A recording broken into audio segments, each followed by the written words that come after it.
Today on Doomed!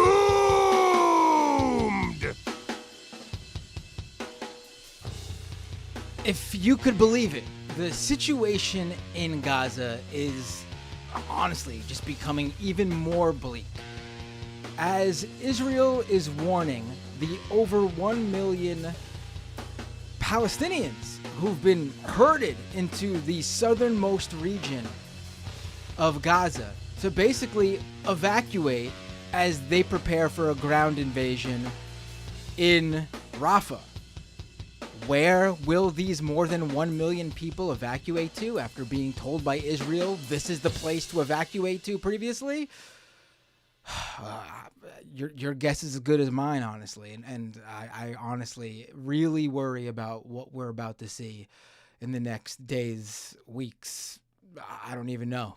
But we're going to talk about it on this episode. And joining me to discuss this, let's pull us up on the feed first.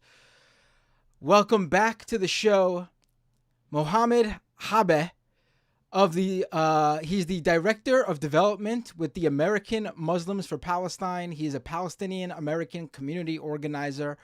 Mohamad, it's great to have you back on the show. It's good to be here. I wish we were here for better reasons. I feel like every time we're here, it's because Israel attempts to wipe out the Palestinian population in Gaza. And unfortunately, it's something we're dealing with every year now. Right. I mean, last time you were on, we were discussing this a little bit before the show. Like, obviously, it was I don't want to say similar situation because the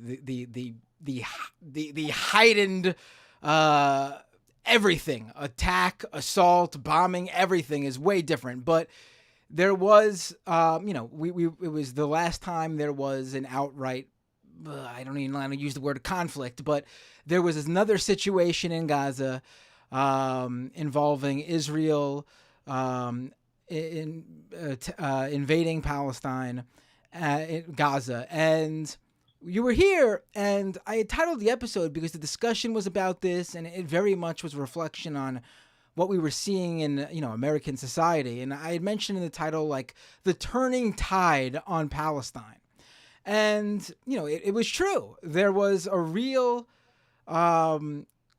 groundswell of support for the Palestinian people in a way that wasn't previously really seen in the mainstream. A lot of things were going on then. Obviously, this was in the wake of, I think the U.S. was undergoing its own little I don't know what to call it. I guess the right wing likes to call it woke, but woke revolution. We just had, the George Floyd Black Lives Matter protests the year before that.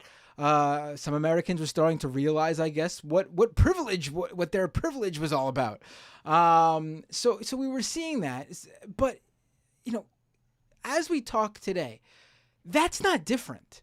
The tide is continuing to turn in terms of the mainstream American opinion on who's in the right and who's in the wrong when it comes to Palestine and Israel.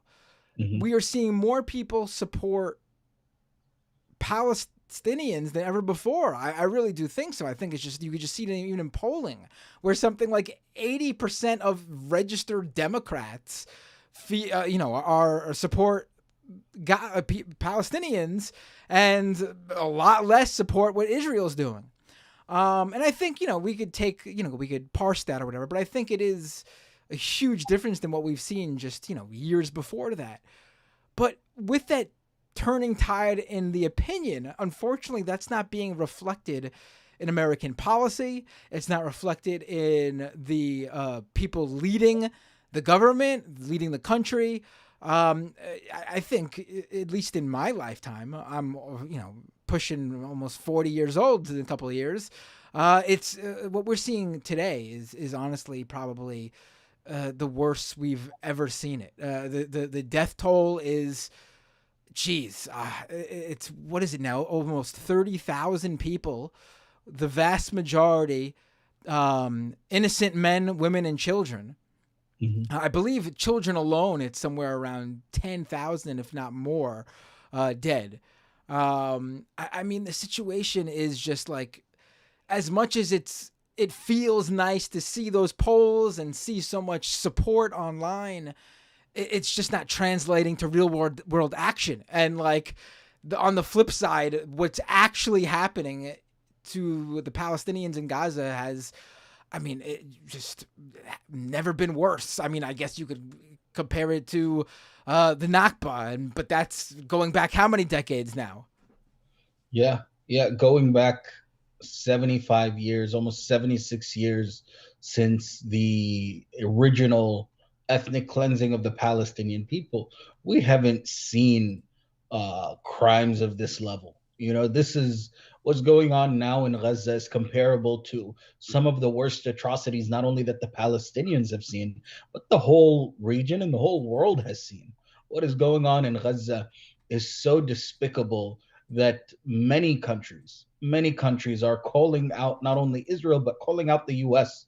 We're seeing people from the EU, people from respectable African and Asian nations, people who are allies with the U.S., who are coming out and saying things like, you know, if you guys are against what's going on, if you're against the killing, stop giving them weapons. We see courts in Europe, and I mention Europe because, you know, these are the guys who typically side with white supremacy. These are the guys who typically side with oppression around the world, are coming out and saying like, yeah, this is a little too much for us. We're seeing courts in Europe saying that their countries can no longer send weapons, send the parts to build weapons or vehicles that could be used in harming the people of Gaza. What's going on in Gaza, in the most simple term, is genocide. And you know, we're talking about the public opinion, and we're talking about how the American public is shifting, and this is a shift that will come back to not only haunt the Israelis in their future dealings with the American public, but this is going to haunt the Democratic Party and any party that refuses to understand that the shift is happening. You know, we know very simply that the Democrats know, Biden knows that this is becoming the issue of the year. And this is the wrong year to make this the issue. It's the wrong year for him. This is the wrong year for this country to make this the issue, because at the end of the day, we know that justice is going to be the popular opinion. And now we're seeing what's going on in Gaza. This is the most televised, the most recorded genocide that has ever taken place. That has ever taken place. But it's also the most ignored. It's the one that we see. It's also the most denied. You know, we're seeing over here, whether it's American politicians or other pro-Zionist supporters, denying this genocide, and acting like just because they say it's not happening, that it isn't happening, or that it's not a genocide, that it's actually not as bad as we think. Right. It's so stunning to see how, you know, and I think let's bring him up. We were mentioning earlier today. I believe it was it John Kirby, right? The Kirby. It was yeah, Kirby. right. So this is today. It's February 13th, 2024, and earlier today, Kirby, who's been like the face of the White House administration on this issue. Whenever there is, you know, a press conference on what Israel is planning to do in Gaza, their next attack, their next assault, their next battle plan, whatever. This is the guy who goes out there. And, you know, I think I played like back in either late October or November of 2023, when we were still in the early days of this, you know, of most recent attack on Gaza after October 7th. There was these two side-by-side videos which struck me so much from Kirby, that really showed to me, like, I'm surprised that just from like a public perception, PR standpoint, they didn't pull him from this issue. Mm. Someone clipped him talking about like a video he saw coming out of Ukraine. of like Russia bombing, I don't remember where, and there was like women and children coming out of the the rubble or whatever, and him like in tears going like it was the most brutal thing I've ever seen. And I agree, Mhm. horrible what's going on in Ukraine. If you are someone who stands with Ukraine against Russian imperialism and invasion, you should be someone standing with the Palestinians against what Israel is doing, the occupation, the invasion. But Kirby then, in a video from just like 9 months later, is shown the same video, or asked the same thing about what's happening from a video that's taking place in Gaza, and he's like, "You have to understand, this is a war. Innocent people will get injured or killed." It's like, wow, you can't even pretend, you can't even like feign that like you have the same feelings for innocent lives in Palestine as you do for the Ukrainians. And that would have been a moment where you just pull this guy. But no, fast forward to today, he's out there going. He was asked about if Israel is taking enough precaution about innocent civilians in Rafah, and the question was actually quite clear too. It wasn't like one of these like wishy-washy journalists. It was like very clear that this guy is like, this is not right what's going on when asking this question. And Kirby's just like, I would say that the IDF is even more careful than what the U.S. Army would do, with our own military would do. And that blew my mind. It's like, all right, listen, I'm no fan of the U.S. military, by far. I mean, what we have been doing in the Mideast and Africa is horrendous. But at the same time, this is a U.S. government official, so ostensibly he is representing American interests. Clearly, he just threw the U.S. under the bus to make Israel look better. And then B, as bad as the U.S. can be, this is just like ostensibly not true. Just by sheer death toll, numbers in the amount of time Israel has been undergoing this operation, if you want to call it, in Gaza. Almost 30,000 people have died. 30,000. I believe like it was like I forget which I was reading in like the worst battle during the Iraq War. It was something like 800 civilians died over like a 2-month period. So even by the US's own metrics, and again, US is, the bar's low for the US. Israel is even way lower.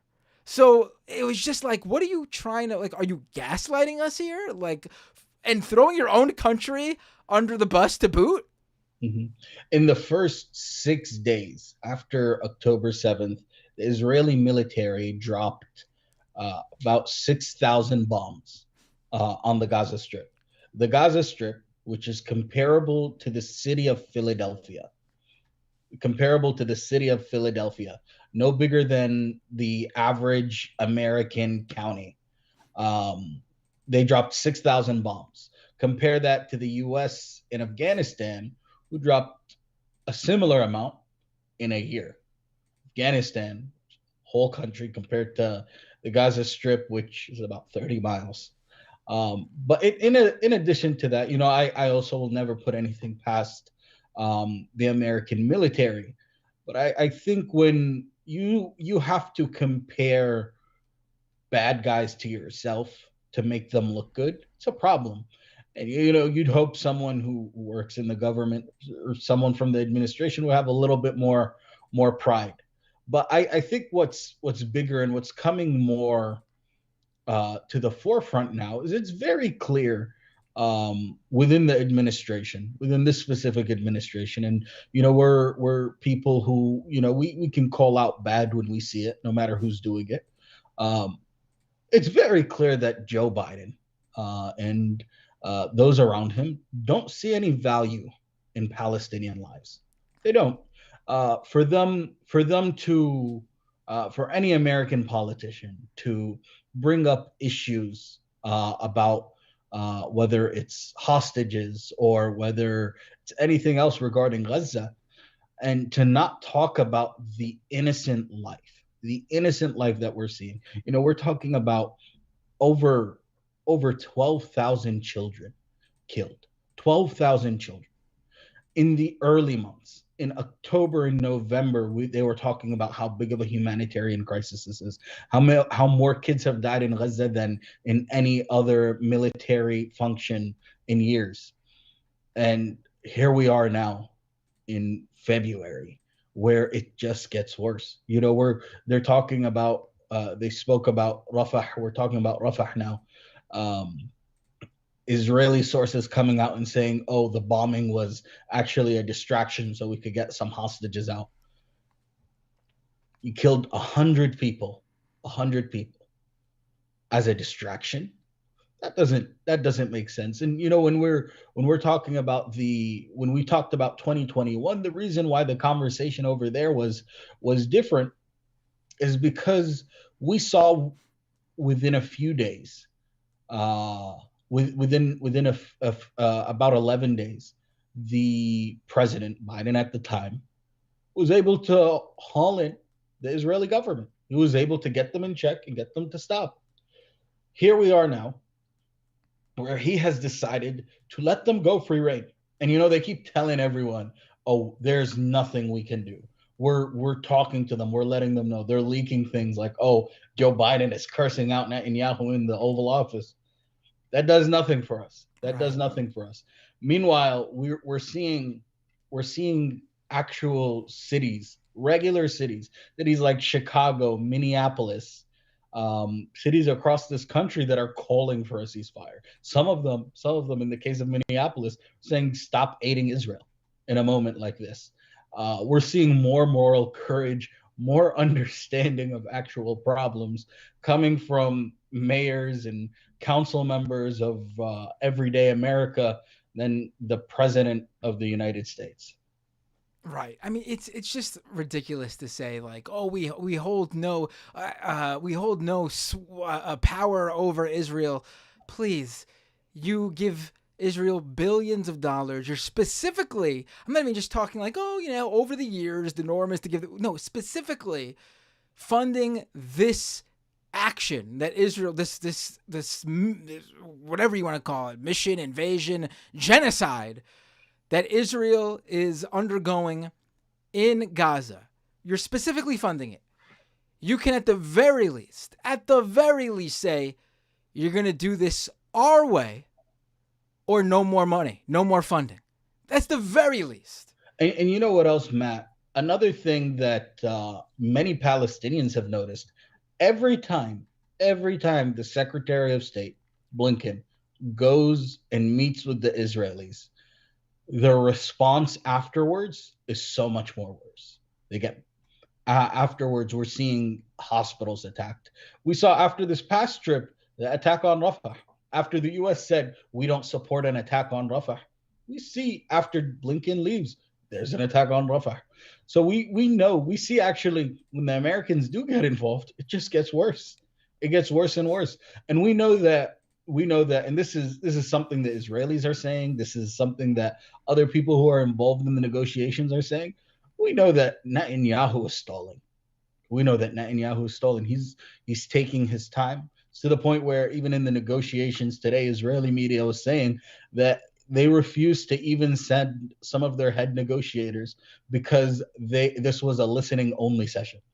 Everyone is meeting, talking about solutions, and the Israelis decided it's a listening session for us. It's gotten to this point where the Americans who are capable of everything. The bombs that are dropping on Gaza are coming from here. The weapons that are being used to kill people are coming from here. And Matt, what's even worse is we're seeing a failure of the American government to even care about American citizens. We keep hearing about American citizens who are hostages, and 100% that should be a priority for the United States. It should be. But you know what else needs to be a priority? The Americans who are being killed in Gaza. the Right. Americans who are losing limbs in Gaza, the Americans who are being arrested by the IDF, taken, kidnapped by the IDF, who their families don't even know where they are. That should be a priority as well. Instead, we're hearing people who have family there who are trying to work with the State Department, work with the responsible parties here in the country that represent them, that their hands are tied. There's nothing they can do. They can't get anyone out. What? How many? I'd be interested. I don't have the number on my off the top of my head, but the amount of American citizens who are stuck in Gaza, who are under bombardment, is a number that the State Department knows and is purposely not bringing out. So we're seeing this failure, and I believe it all goes back to this root that Joe Biden doesn't care about Palestinian lives, doesn't care about Palestinian people. We saw the other day they announced when they decided to bomb the whole Middle East after the attack in Jordan on an American base. It said, we'll always protect Americans. What about the Americans who are in Gaza? What about the Americans in the West Bank who, over the past week, since January, two Palestinian American children were killed in the West Bank. In the West Bank, not in Gaza. A Palestinian American woman was kidnapped by the IDF, thrown in jail, not given her medication. Lawyers, when they came and saw her, saw harm that was done to her, and saw that she was being refused her medical treatment. What about these Americans? Does our American citizenship stop mattering when we speak Arabic, when we have a Palestinian identity? This is something that Palestinian Americans, Arab Americans, Muslim Americans are starting to see, that this administration does not care about us. Does not care about us. And when John Kirby goes out and he says things like, this is war. War has rules. War has rules, and the U.S. has rules for people who go to war with their money. It's just, unfortunately, it seems that they forget those rules. They forget those rules when Israel decides to start bombing refugee camps, hospitals, mosques, and churches. Right. Right. I mean, there are Palestinian Americans who've been killed here in the U.S.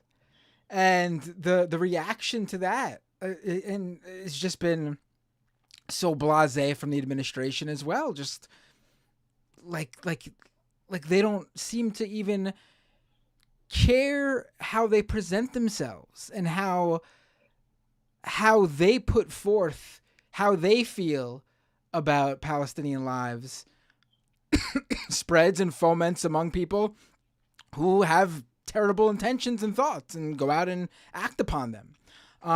It's been really, I don't want to say stunning because I guess at the end of the day, none of this is too surprising, being that Joe Biden is a 80 some odd year old white guy in the United States of America who's basically been in politics his entire life and honestly, what the Joe Biden we're seeing now is probably the most left leaning Joe Biden's ever been. I mean, this is a guy who was a very right wing Democrat who's gone left on a number of positions. I don't want to say he's not left, but has moved left on many positions. But his support of Israel has been unwavering since day one. This is like the one, and there couldn't have been a worse Democratic president for this to happen under. It's really amazing the unfortunate scenario how this played out. Like even and again, these two are responsible for a lot of atrocities. But when it comes to this issue, they would have certainly been better than Biden because of what we've heard previously. Their position on this have been, even Obama and Hillary Clinton would have been better on this issue than Joe Biden. And again, bar extremely low, but that's how low we are. Like we're below that. Yeah, it's interesting that you say that because there were a few articles that came out that talked about how in the Obama administration, Biden was shut out on all policy discussions regarding Israel, even though he had a relationship. He had a relationship. Sorry about that. Even No, though don't he worry about had it. a relationship with Bibi Netanyahu, he was shut out of a lot of conversations. A lot of people within the White House, within the Obama administration, would look at him and be like, "Yeah, you're a little out of touch there, buddy." Biden was not someone who was allowed to talk about Israel, and there have been numerous articles that have come out that talked about some of the stances he had that had people just staring at him in these meetings. He would he Uh, would undermine. I've read some of those articles you're referring to. He would actually, with Israeli politicians, or when he was visiting with Netanyahu, he would actually undermine what the Obama administration position was. mhm. I remember there was some speech apparently where Hillary Clinton, who was Secretary of the State at the time, threw down a red line for Israel, told them not to do something or there'd be consequences. And Biden's there in Israel with Netanyahu assuring him, don't worry, they're just bluffing you. They're not going to do nothing. Yeah, yeah, exactly, exactly. He did that to Hillary. He did that to Hillary, and Right. it's important to note that um, within the Obama administration, the relationship with Netanyahu soured. Israel as a country, as an apartheid state, as a state built on racism, built on subjugation. They're also racist. So it wasn't surprising that um, they didn't really get along with Obama, and it led to this sort of split within politics where the Democrats started to not like Netanyahu because of the way he treated Obama. And it's still today, right now, you'll see even the Democrats who are coming out, and there were a few senators who came out today condemning aid to Israel, including Senator Welch and Senator Merkley. Even they, in their statements, said this Netanyahu led government, as if Netanyahu is the problem in Israel. But till now, you see that relationship has soured between the Democrats and Netanyahu over that relationship. And the fact that Biden not only undermined President Obama at the time, but at this moment is showing why he was cut out is fascinating. I do think I agree. I think that Biden is the worst possible Democrat to be in charge. And there are rumors coming out of the White House that many people within the administration, his own staff, have come out and openly spoken against him, whether it's in the White House or in the State Department or the Department of Defense. There were rumors coming out of the Department of Defense that when they were like really worried about some of the stuff that the Israelis were pulling off and that they were trying to get away with. So all across the board, everyone is against this. Everyone is against this. It doesn't take someone special to be against ethnic cleansing and genocide. Uh, but Biden is the one holding it up.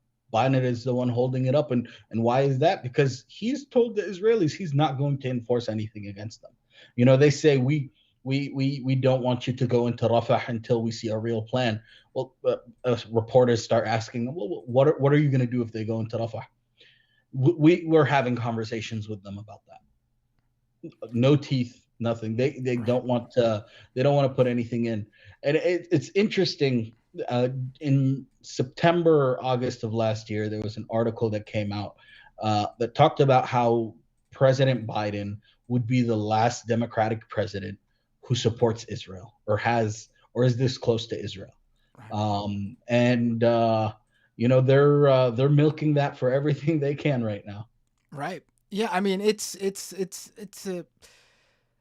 not a question of if, it's when, in terms of how long Israel has, in terms of its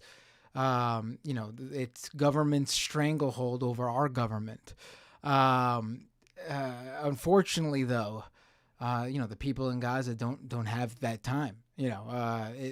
Every minute right now is what counts. Every minute is a life that could be lost. And earlier you brought up those two Israeli hostages, who Israel had bombed in Rafah, killing 100 people as a distraction to extract those two um, hostages.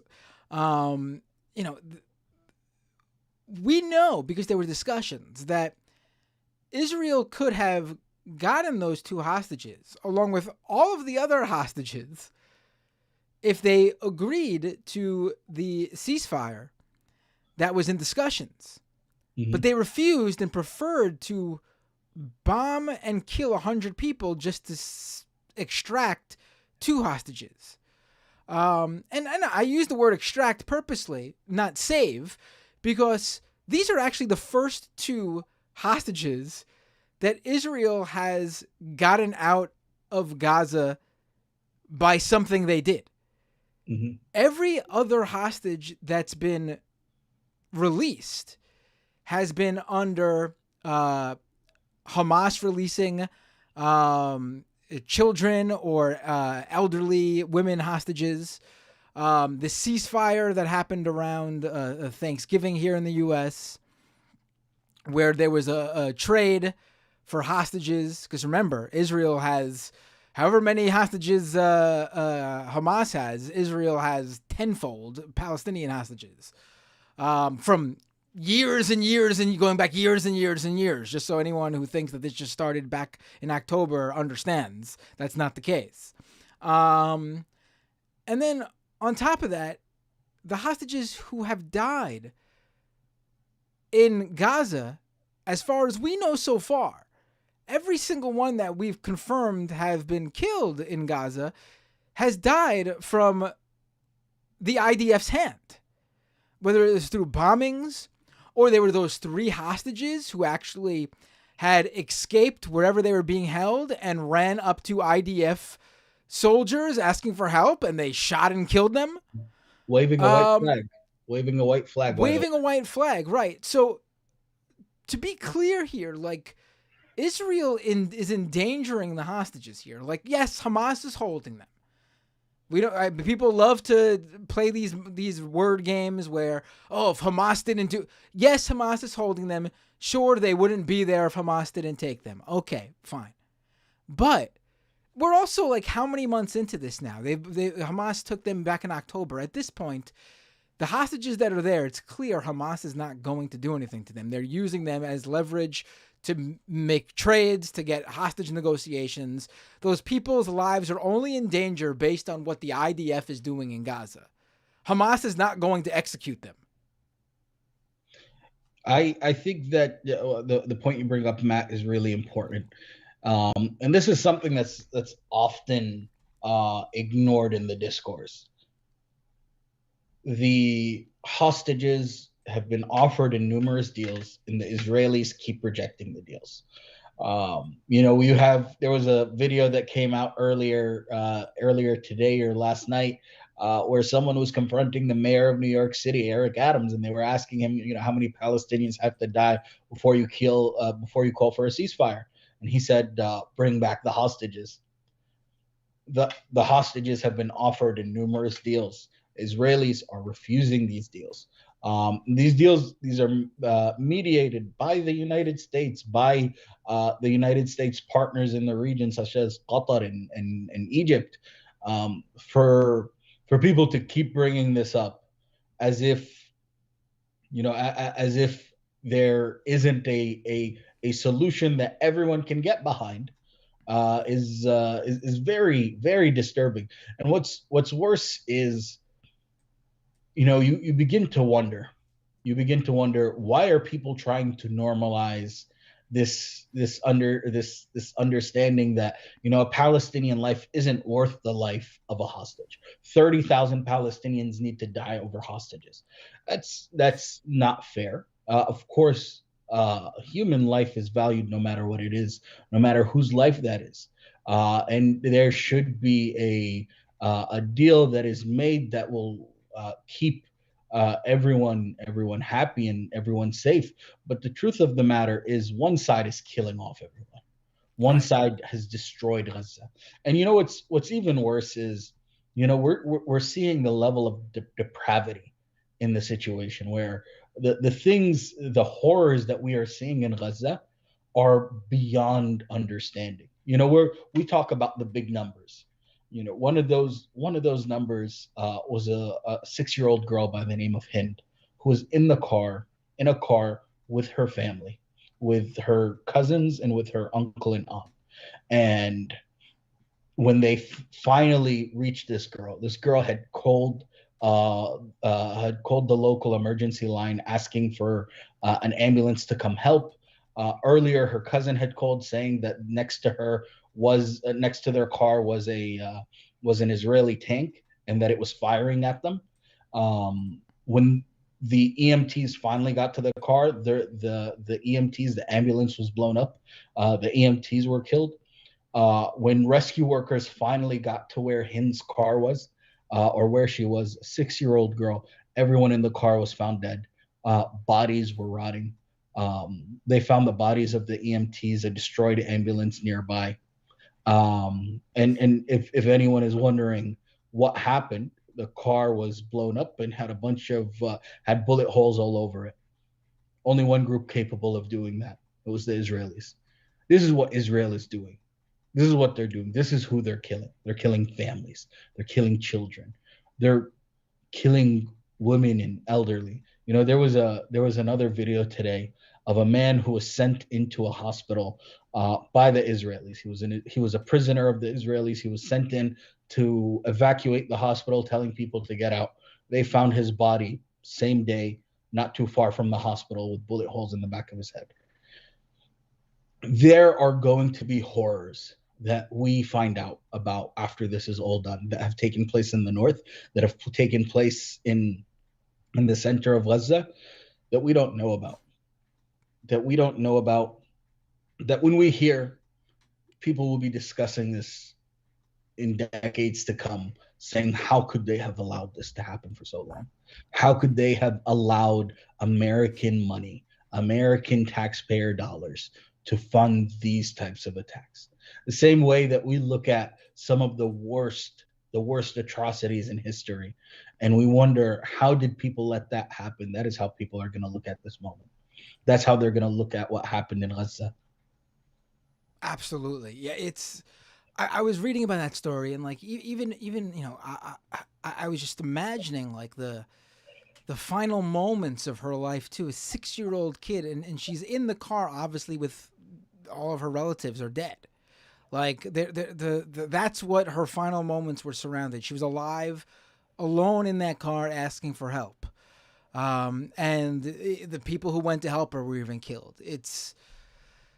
There's no way to explain that as making sense in any way, shape, or form. Like, there's, we were talking right before you mentioned that story about, the amount of people died to save those 2 hostages, and it's like, this isn't even a scenario where it's like, oh, Israel. And like how many Palestinian lives equals 1 Israeli life, but it's not even that scenario, because again, these people have been held for months. It's not like Israel is seeing a gun pointed at them and the bullet about to come out and they need to take action to save their life. They're being held there for Hamas to be able to use them in negotiations.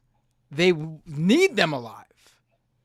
So the idea that you would not negotiate so that everyone walks away, you're just out, obviously, to harm innocent people. Like, there's if this Israel keeps saying to defend itself from Hamas, and this is their target is Hamas, they're not at war with the Palestinian people, then there are ways to go about that don't involve bombing somewhere as a distraction, which means they know they weren't targeting Hamas. Because if you were bombing somewhere that you were ostensibly targeting Hamas, well, that you wouldn't have described it as a distraction. Mm-hmm. You're right. And I think, the other part, Matt, that I find really interesting is when you find Americans who care about what's going on in Gaza. The Americans who care about what's going on in Gaza, the ones who want an end to this genocide, the ones who want a ceasefire, there are also people who are openly saying, you know what, we want the hostages returned safely back, and we want an end to this. We want a ceasefire, and we want the hostages returned safely back. But you don't see that on the Israeli side. You don't you Absolutely. don't No, that you don't that's see a that on the great pro-Israel side. You don't you'll hear them talk about the hostages 100%, but you won't hear them talk about the loss of innocent life. You won't hear them talk about the amount of children. You won't hear them talk about how 70% of the people killed are women and children. Instead, you'll hear what John Kirby said. What did he say? War is war.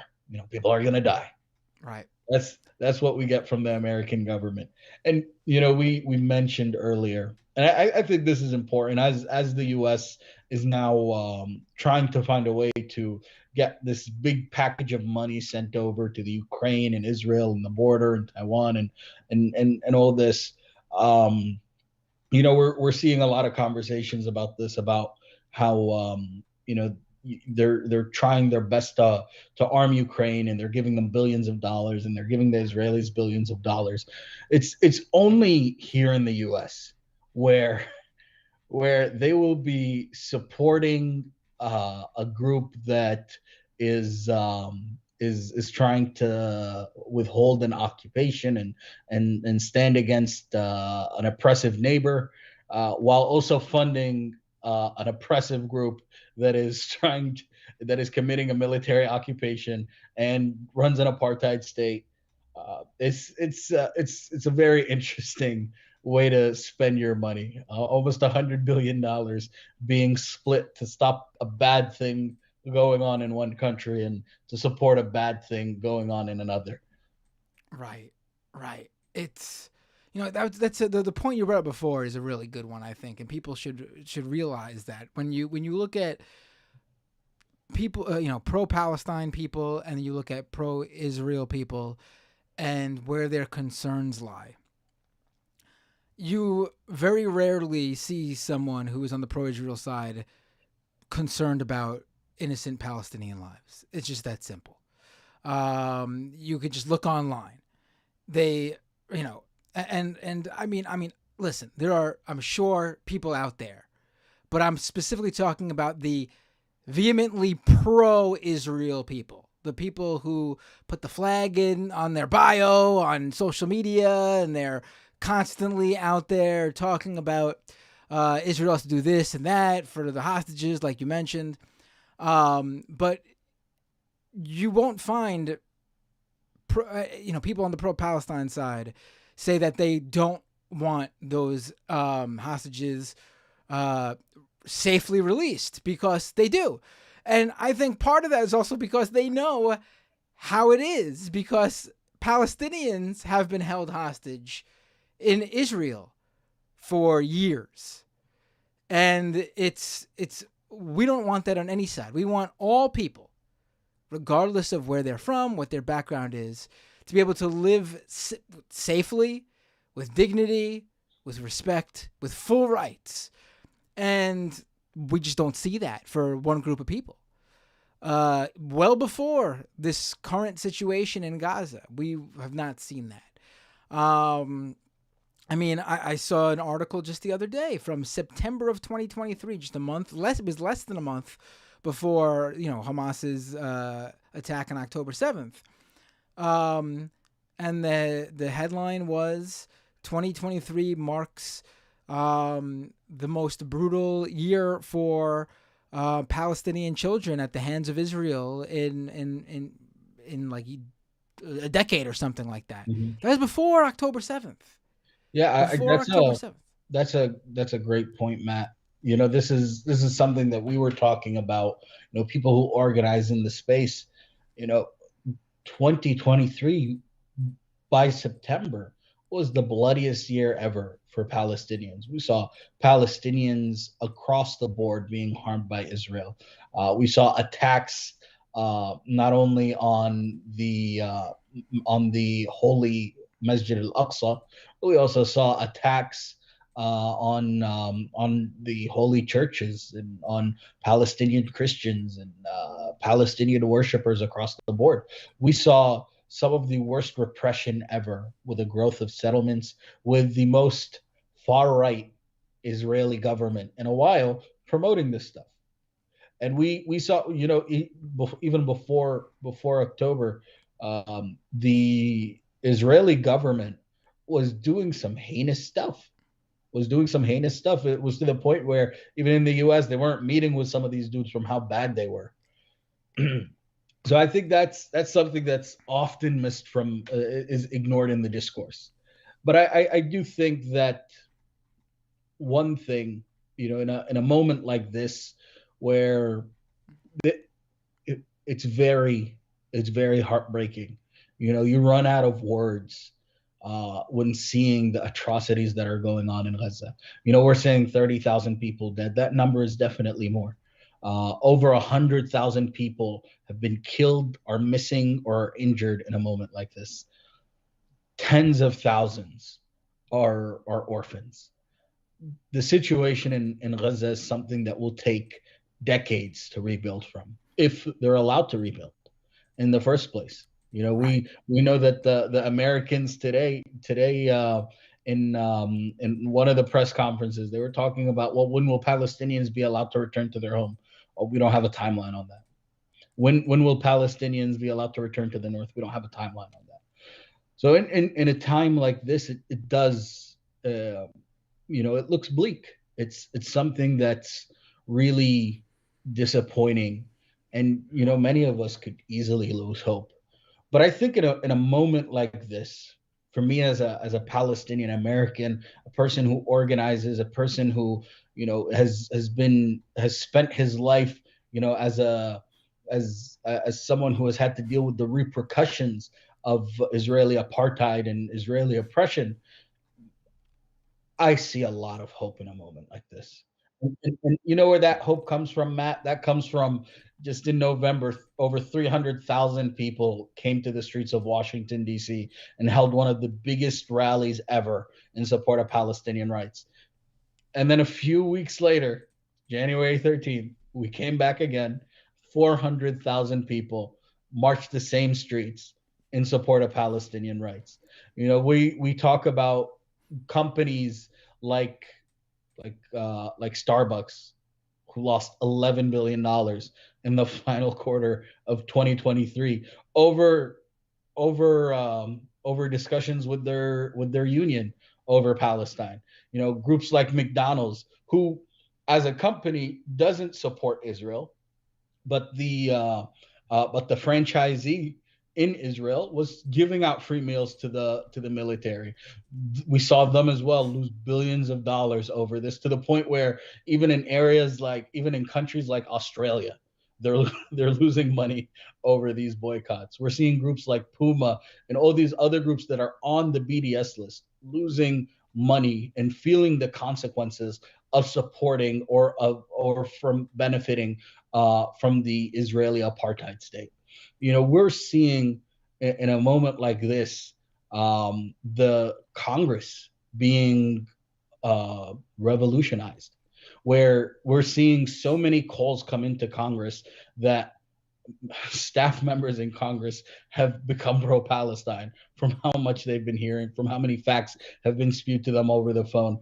For those of you who are interested in seeing some of this stuff, go on to Instagram, a page called Dear White Staffers, where a lot of this stuff is being talked about from anonymous staff members who are involved and are seeing this on a firsthand.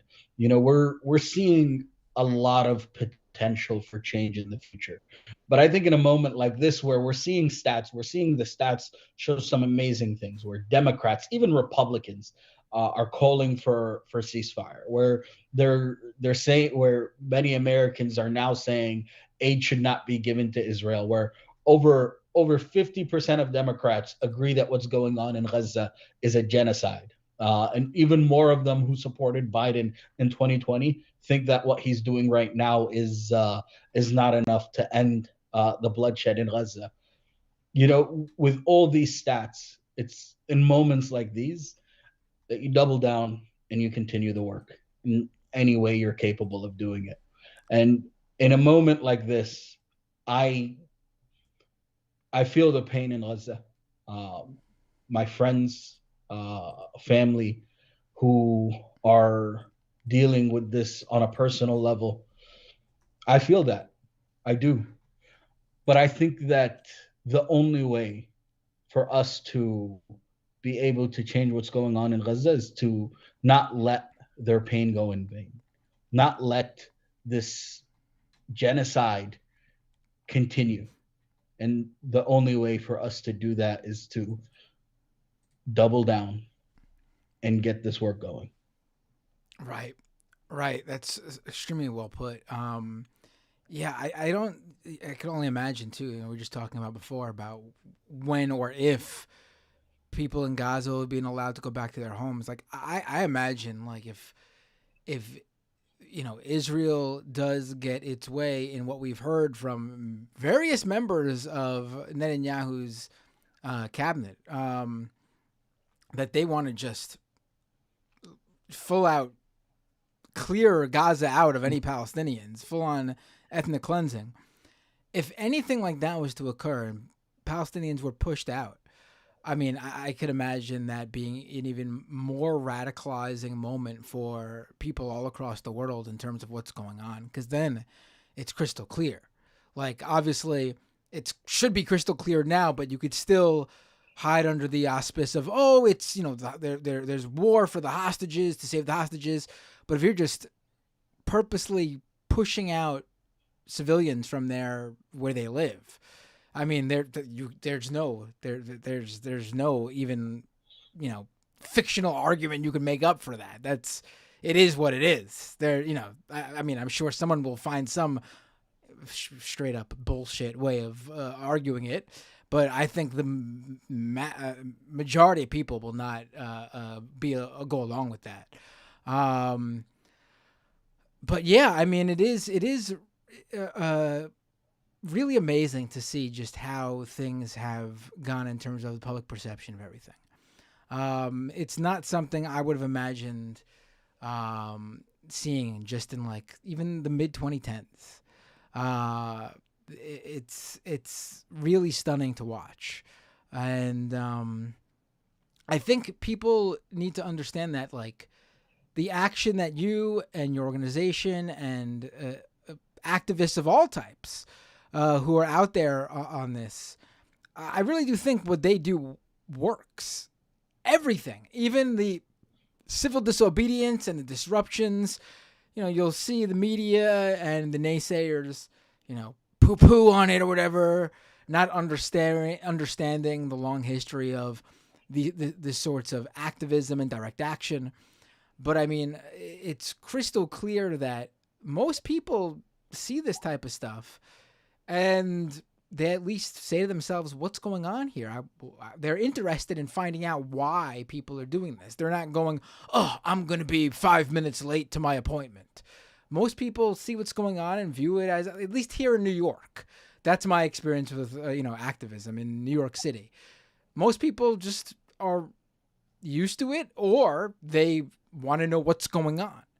And I know you've taken part in some direct action here. There were clips of you. One was you interrupting a President Biden campaign event in Virginia. Another one with Senator Jack Reed, chairman of the Senate Armed Services Committee. Another one disrupting a U.S. Senate Foreign Relations Committee hearing session. And it's amazing, too, to see that almost like event after event, I don't think there's been like an event that happened where there wasn't at least one pro-Palestine activist making sure that that voice was there and being heard. They can't avoid it. They can't. They can't, Matt.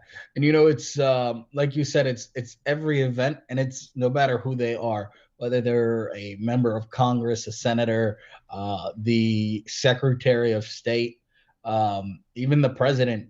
can't do an event where he is not getting protested over this. And it's to the point, if you see the clip from the Virginia event that he did, where there were over 30 protesters, disruptors in the room, he couldn't get a word out. He couldn't get a word out. And it's to the point where they've had to beef up their security. They've even gone to the point where they're discriminating against Muslim women who go to their events. There were a few clips, even in the Virginia event, a Muslim woman who was wearing hijab was kicked out, who didn't do anything, who was there, just an attendee, was kicked out just because they thought she might do something. Other events where they're just not allowing women who are wearing hijabs or visibly Muslim women into events because they're scared they might do a protest or something like that. It's gotten to that point where they're that scared. But this is going to be the reality. And people around the country, no matter who they are, I saw a clip just today from an event from the governor of New Jersey, where an Asian American young woman protested him at an event to celebrate Asian Americans for his complicity in what's going on, and New Jersey's complicity in what's going on in Gaza. This is the part that is shocking them a little bit, and is shocking the administration, because as powerful and as strong as the Palestinian, Arab, and Muslim community have been, especially on this issue, our allies have come up really well for us. We saw that article that came out in the New York Times of black pastors saying, we can't get people to support Biden if there's no ceasefire.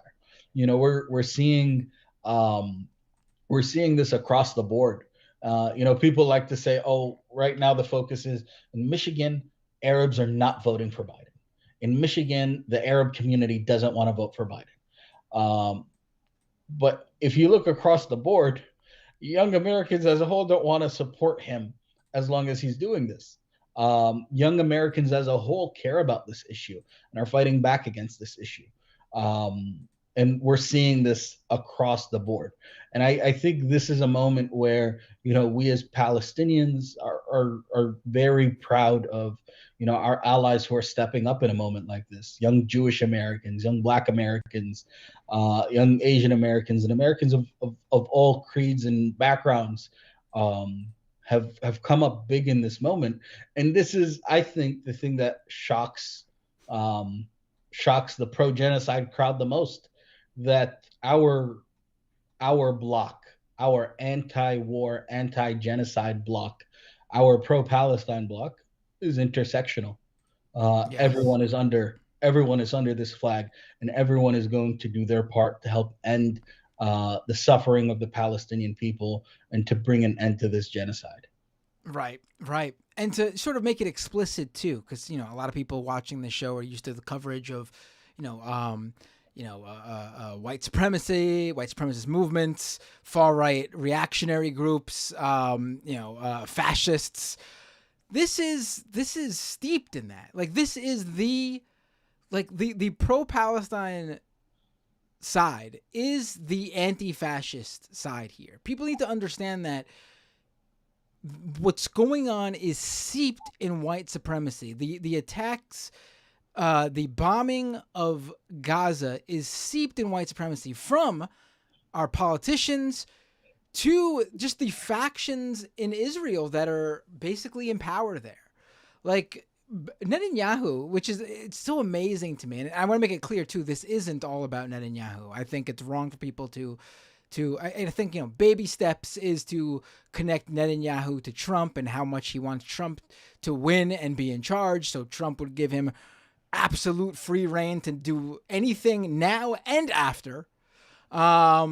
I think that's a part of it that people should be aware of, but I think it's well beyond Netanyahu. Israel as a whole is clearly a far right country at this point. Anyone who believes there is any sort of meaningful leftist faction with any sort of power in Israel deluding themselves. I was one of those people maybe a decade or so ago who was like, there is a left in Israel there is no left in Israel for sure anymore. I mean, that's crystal clear, at least one with power. There are some, brave individuals who have gone to prison for not refusing to take part and join the IDF or whatever, but that's truly fringe there right now. I mean, Israel is throwing Israelis in jail for right. saying stop bombing Gaza. Yeah, right.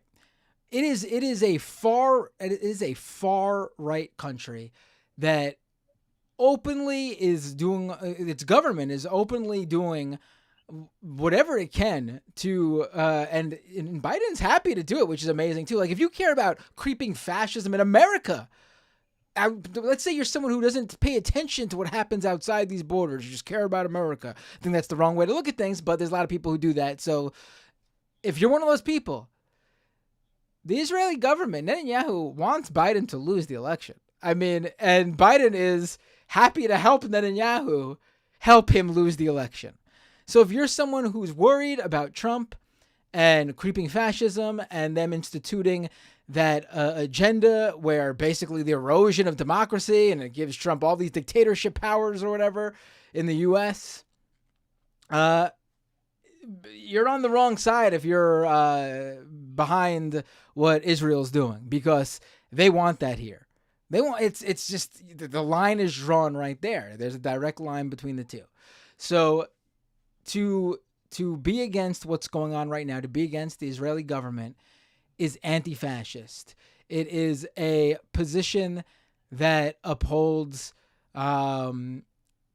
true anti-fascist ideals. Just plain and simple, straightforward as I could put it.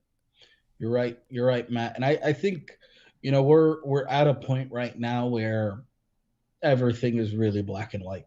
We're almost 5 months into this genocide. There is no gray area anymore. If you are not openly speaking out against the crimes of the Israeli government, the U.S. funded crimes of the Israeli government at this moment in time, you're a part of the problem. And I think it's important that more people understand that you need to speak out. You need to speak out. There are so many pages that you can follow and you can promote that will help educate people on what's going on and make sure people see the facts. At the end of the day, as long as this genocide continues, the U.S. is complicit. And by extension, American people are complicit. We don't need any more children to die in Gaza. We don't need any more stories for us to understand how bad this is going on. People since October have been doing their best. They've been arrested. They've been beaten by police. They have been, people have lost their jobs, have been kicked out of school just for speaking out. We need to do our part to help not only normalize the anti-occupation, the anti-apartheid, the anti-genocide rhetoric. We need to do our part to help end what's going on. And the truth of the matter is, Palestinians need not only an end to this genocide, but we need an end to the apartheid system that is oppressing Palestinians across the country. Right. Absolutely. And it's been amazing to leave this on that high note that you had us on before I brought it back down to bring up fascism and everything. But it is really great to see this continuing turning of the tide. We're seeing people of all faiths, Christian, Jewish, Muslim, across the board, non-believers, all stand up for Palestinian rights, Palestinians' ability to just basically be recognized. It's simple as that. Just a recognition of a Palestinian people and a Palestine.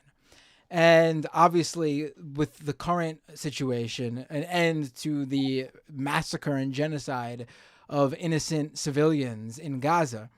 And I mean, I guess the other side has far-right evangelicals who simply want Israel to exist because they believe that doomsday needs to happen with Israel there so that they ascend to heaven. But that's another story for another day.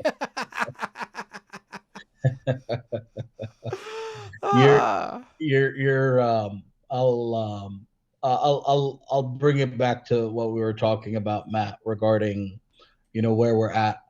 I think when you look at the stats, when you look at social media, when you look at even some of these senators who are coming out and saying we're not giving any more money to Israel, when you see the statements coming out of staff members, both from the White House and from Congress, who believe in a ceasefire, who want justice to be served and an end to this genocide, it's very easy for us to feel like, what, other people are taking care of this. I don't need to do anything. Every single person has a part to play in ending this genocide.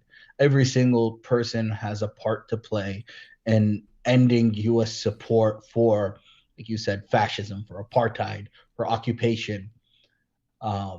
Every single one of us is responsible to do our part. And in my personal life, I do my best to make sure not only my friends but all those around me are doing their part. And I recommend to everyone who's out here, do your part. Reach out to your elected officials, post, stop by in Starbucks, do your part, and let's end this genocide.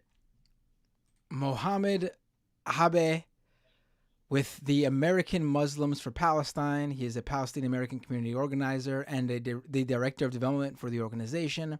Mohamad, it was a pleasure to have you back on this show. Absolutely great discussion. And I want to give you the floor now. Let people know where they can find you or your group online. Any sort of links you want to share, please feel free. Yeah, definitely. The best way for you guys to get anything is going on to either ampalestine.org or searching up AM Palestine on any of your social media platforms. We're there. We have actions. We have information. Get educated. Take action. Do your part. All right, Mohamad, thank you so much, and take care. Have a great night. Thank you, Matt. Have a good night. Bye-bye. Bye. All right, folks. That was a fantastic discussion. Not only was it fantastic, but it was, great to sort of hear. I think that amid everything going on, the sheer brutality that we see on just unveiled before us every day online. There is a positive outlook amid all of this based on the changing perception of things. I mean, again, it is sort of hard to look at those sort of, I guess, positives amid all these negatives, I should say. But I think I think there's no way this continues on just a few years down the road. The dynamic is going to be so different. We'll just have to see how this continues to unfold. All right, let's go to the second half of the show. I will take phone calls. I will take your super chats, questions, comments on Twitch as well. Let's see. Let's start with this. Patreon.com/Matt Binder to support the show if you can. Had a bunch of people. You've heard me say this now, if you've been listening, but it continues to be an issue. Obviously, people are having a tough time right now. Times are tough. Things are getting expensive. People are losing jobs, or situations are occurring that put a strain on their finances. And obviously, this is just this is a discretionary expense. This is a necessity, of course. If you're one of those people I just mentioned, please continue to take care of yourself, your family. If you can never rejoin this, supporting this show financially, that's fine. Keep watching the content, share it. That's cool. That's the best thing you can do, is to share the content and tell people to listen to the show. But if you can support this show, consider becoming a monthly member by going to patreon.com/MattBinder and join these wonderful people like Tyler C., John Andrew H., Rick D., and Percy, who became members this past week. Great time to become a member because, like I said, we're way down. Those memberships help tremendously. But we're so down that we're still below where we were previously at our heights. So if you become a member, patreon.com/MattBinder. I'd appreciate it. Help me grow the show. Help me do more things to get this show growing and more content out there. And if you can't, I totally understand. Just keep watching and sharing the stuff that you see and enjoy. You could drop a super chat in the live stream if you'd like to give a one-off little contribution to the show. I will read your super chat comments shortly while we transition to the second half. Same with Twitch. You can drop a Twitch Prime subscription. Oh, you can also become a member on YouTube too, if you prefer using YouTube to do memberships.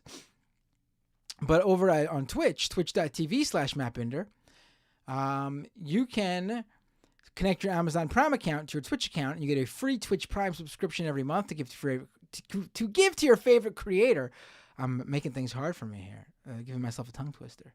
But yeah, do that, and costs you nothing extra. You're not giving any extra money. You're not letting Amazon keep your extra money. You're forcing them to give a little bit of what you're already paying them for Amazon Prime to moi, or your favorite creator if it's not me. Just use it. Just give it to somebody. Doomedcast.com for the podcast version of this show. Leave a review on Apple Podcasts, on Google Podcasts, on Spotify, or wherever you listen to podcasts. Find me on Twitter, Blue Sky, Threads, Instagram, @MattBinder. Search for me anywhere as Matt Binder. You'll probably find me if there's some other platform. I've really got to get on TikTok. Yeah, with that. Oh, and I'll be taking calls in a second via Skype. Search Doomed Live on Skype. You don't need to download anything either. You can download the Skype app, or you can just use the Skype web app at skype.com. Search Doomed Live. And do a call into the show. If you are a paying Patreon subscriber, or you're a live stream viewer watching live right now on YouTube or Twitch, don't go anywhere. There'll be a short intermission, a short break, and then I'll be back to do the second half of the show on the same feed you are watching it on now. If you are a freebie podcast listener at those podcast platforms or at doomedcast.com, this is where I say to you, I will see you all next time on Doomed.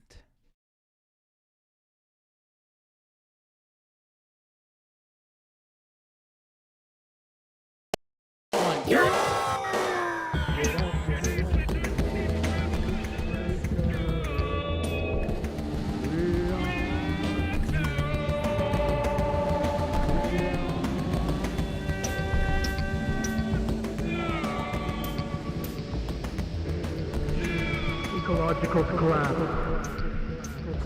corporate fascism, corporate journalism, police brutality, voter suppression, austerity economics, education masses, rampant homophobia, armed strength. We got our first caller. What's up, Matt? Hey, You from Jamaica? Dave from Jamaica. How are you doing, my friend? What are we going to talk about today? I don't think you are exactly what you claim you are. I would say you're a conservative. What makes you What makes you a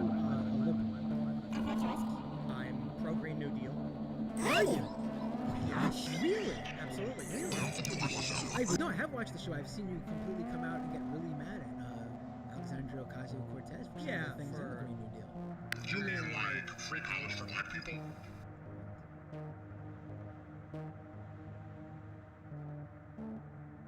And we are back. Welcome to the second half of the show where I will take your calls, read your super chats. Calls are already coming in. Let's get right to it. Hey, what's your name? Where are you calling from? Hello, Matthew. Matthew, so good to speak with you again. Is this the man himself, the Super Bowl candidate, Mr. RFK Jr.? Yes, that's me. Thank you so much, man. I'm glad you got to see the Super Bowl ad. I did want to spend a few moments speaking about that, if that's all right with you. Yeah, sure. Let's talk about it. Your family absolutely hates it. The idea behind the advertisement is to try and revive some of the excitement we felt around the country during the election of my uncle. And I mean, the whole idea of the advertisement was to reach some of the older viewers of the Super Bowl and make sure that they get out to the polls and vote independent for me, Robert F. Kennedy Jr., for president. Right. I get that was the point of the ad, but what is your feeling on your family feeling disrespected that you used your your late uncle's presidential campaign ad in for yourself in that way? Well, my family and I have had a few small disagreements, just like anyone's family has, and I don't think that it's anything that should be brought up in the press or even on this program, Matthew. I think very disrespectful of you to talk to me about my family. Oh. After all my family has been through, here you are calling upon me to make judgments about other members of my family. Very inappropriate, Matt. Very inappropriate, Matt. I'm very disappointed in you. I'm sorry. I just, I got to bring it up. I'm a journalist, and this is a newsworthy thing. Your family calling you out in a very public manner. I just needed to ask. I'm sorry. They don't know anything, Matthew, and I know everything, as you've seen. So there's really nothing to be discussed there. Oh, okay. I did want to mention was there are some reports going around that my campaign is in shambles, and that I've lost at least 12 members of my staff since the beginning of the year. These reports are totally fake news. They make no sense whatsoever. Our We the People Party is shattering numbers all across the country. We're setting records for attendance at rallies. We're going to be holding many very, very exciting campaign events with some major musical acts that'll be very entertaining, and we'll be doing all that very soon. But the We the People Party is sweeping the nation, and it's a groundswell, Matt. It's like nothing we've ever seen before. All right. And you're saying this is going to translate in November? Absolutely. I'm already polling at least 37% of something. I'm not sure what, but it's 37%. 37% seems high, my friend. It's pretty good. It's looking very good for us. All right. We're going to be having a few fundraising events coming up in the next month. A few very fine acts. One of the larger parties that we'll be enjoying and having a fundraiser for be featuring headlining. The musical act headline will be the Beach Boy. A Beach Boy? The Beach Boy. Well, there's only one left of the original in the current band. Oh, there are. I don't even. I've never. Very excited. Never was a big Beach Boy guy. I'm sorry to say. Very exciting. Very exciting.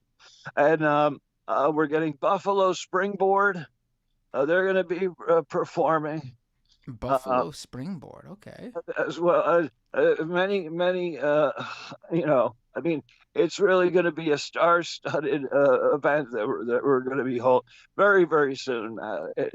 It's really exciting. I think the American people are on board as well. All right. All right. I mean, I don't know if I'm seeing the same thing, but I'll give you the benefit of the doubt there. Okay. Well, the polling that's coming in is looking very favorable for me, but I'm told they're only showing me the very favorable polls. So that might skew my vision a little bit about how successful it's. But again, Matt, we're getting so much press. I mean, the Super Bowl ad itself. I mean, if we had just done a normal advertisement, no one would have been talking about it. So instead, I poached my uncle's campaign and got all this free press. So I don't think it's a lose-lose for anyone there, Matt.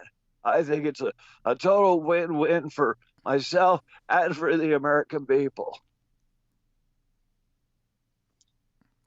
Yeah, I mean, yeah, sure. I mean, I don't know if I absolutely agree, but if that's you're certainly giving people a choice to choose a right-wing candidate with a famous Democrat's last name.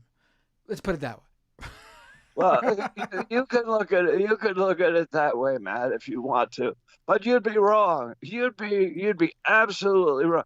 I am a total independent, independent thinker, independent governance, totally independent, and I'm looking forward to having you phone bank for me in the coming months. All right, so let's say I phone bank for you, Mr. Kennedy. Yeah. Kennedy. But give me this. What would be the three things I should tell every person I call, a potential voter, to convince them, to sway them to vote for you? Give me the top three selling points for you. And then we can also determine where you stand on certain issues based on how you, what type of candidate you are, based on what you sort of think are the three most important things. I think probably the number one would be that I'm not Donald Trump. That's number one. Number two is I'm not Joe Biden, and actually, number three is a slogan that I really I take dearly to heart, and it's something that I've remembered from my days as a youngster. Ask not what your country can do, but ask what you can do for me. Oh, wait, I don't think that's how it goes. For a second, I thought you were biting off your uncle again. Can but do for you. Ask what you can do for me. Okay, And so wait, there's that quote you made up. That's not something that came from anyone else. It's a play on something else, but that's yours. Memorable, though, man. It's very memorable. I think. And then you're not Joe Biden. And what was the first thing you said again? I forgot. I'm not Donald Trump. Oh, okay. What makes you not Donald Trump, though, other than obviously you're not physically Donald Trump? Well, I'm not orange. Well, that's physical. How are you different from Donald Trump? I have a much better memory. Okay, that's potentially. Well, that's not true. That's not true. Because let me ask you something, Mr. RFK Jr., sir. How many times were you on Epstein's plane again? 12. Did we leave it at 12 last time that we spoke? I'm not sure. It kept going up. Yeah. I'm not sure. But I don't know if you got that memory, sir. I'm sorry to say. Never had to take the fifth or say I don't recall it in a hearing or in a deposition or anything such as that. So okay. I've got a much better memory than either one of both of them. Okay. And I mean the slogan I think is a real winner. It's going to really encapsulate desire of the American people to move forward, and to look forward and with an eye to the past and our feet planted firmly in today. So Okay. thank you, Matthew. It's been wonderful speaking with you. Remember, Robert F. Kennedy for President 2024.com, I think, is the URL. It's kind of long, but we're looking at a redirect or something. But I'll get back to you on that, Matt. Quick, before you go, one more question. How much was that Super Bowl ad, by the way? Well, I'm not allowed to talk with the super PAC. Oh. The super PAC has Right. spent the money. I'm not allowed to talk to. Now, my secretary, she's apparently allowed to talk to them. It cost $14 million. And I was wondering where this came from. Wow. Apparently, it was a very generous person who wanted to make an impression on the American people.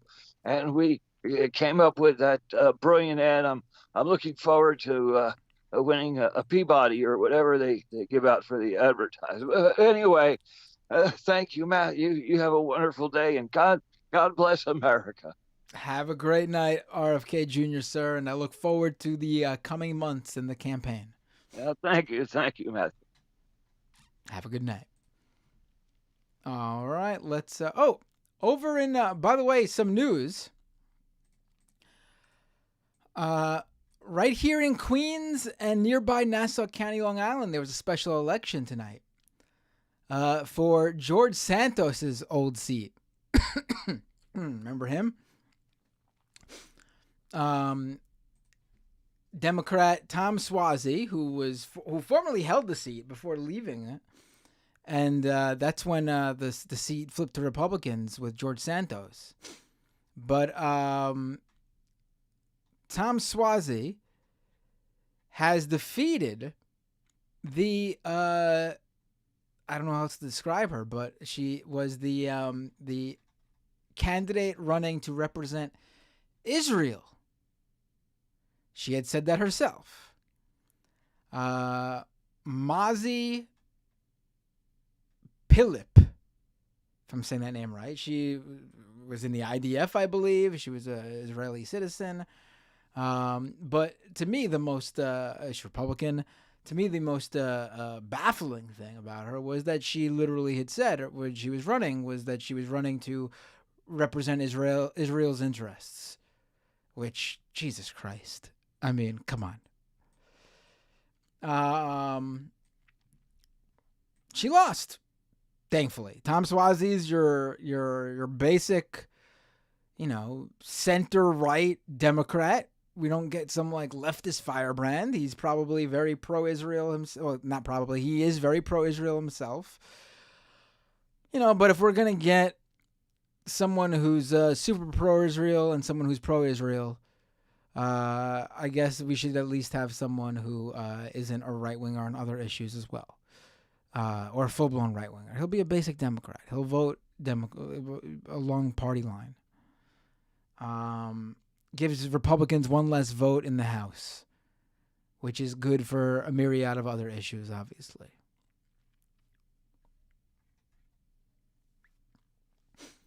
All right, let's go back to the phones.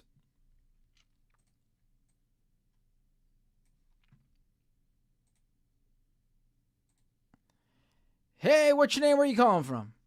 Hey, this is C from Toronto. Hey, C from Toronto. What would you like to talk about? Hey, it's great to talk to you, Matt. Big fan. So yesterday in Toronto, we had a Palestine solidarity march like we've been doing for months now, given what was happening in Rafah. Right. So we started the march outside the Israeli consulate, which is pretty downtown, a little north of the downtown, Yonge and Bloor. We marched for 2 hours through the downtown, and the march goes by this hospital called Mount Sinai Hospital, which was founded by Jewish folks back in the day. Today, the entire march has been labeled as an anti-Semitic hate march that is targeting specifically that hospital, which is ridiculous because it just marched by the hospital district, which includes 2 or 3 other hospitals as well, right in the downtown core. There's a bunch of people who climb scaffolding throughout the city during these marches to add to the dramatic flair. And that happened as well outside the hospital. And now every politician in Canada has come out condemning the hate march, the pro-Hamas rally. Just, I mean, it's not unbelievable at this point, but it's gross. It's disgusting. It is disgusting as well. People are coming out saying that hospitals are these sacred, hallowed grounds.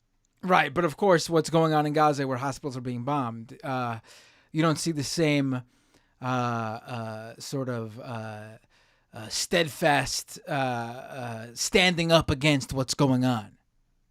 100%. The hypocrisy is disgusting. Absolutely. And like, so basically, like, not just like right-wing politicians, but the liberal Prime Minister Justin Trudeau saying he's standing up to the rise in anti-Semitism in the city. Jagmeet Singh, who's the leader of the so-called leftist NDP party, also coming out denouncing the protest. Absolutely disgusting. It is so blatant, the hypocrisy.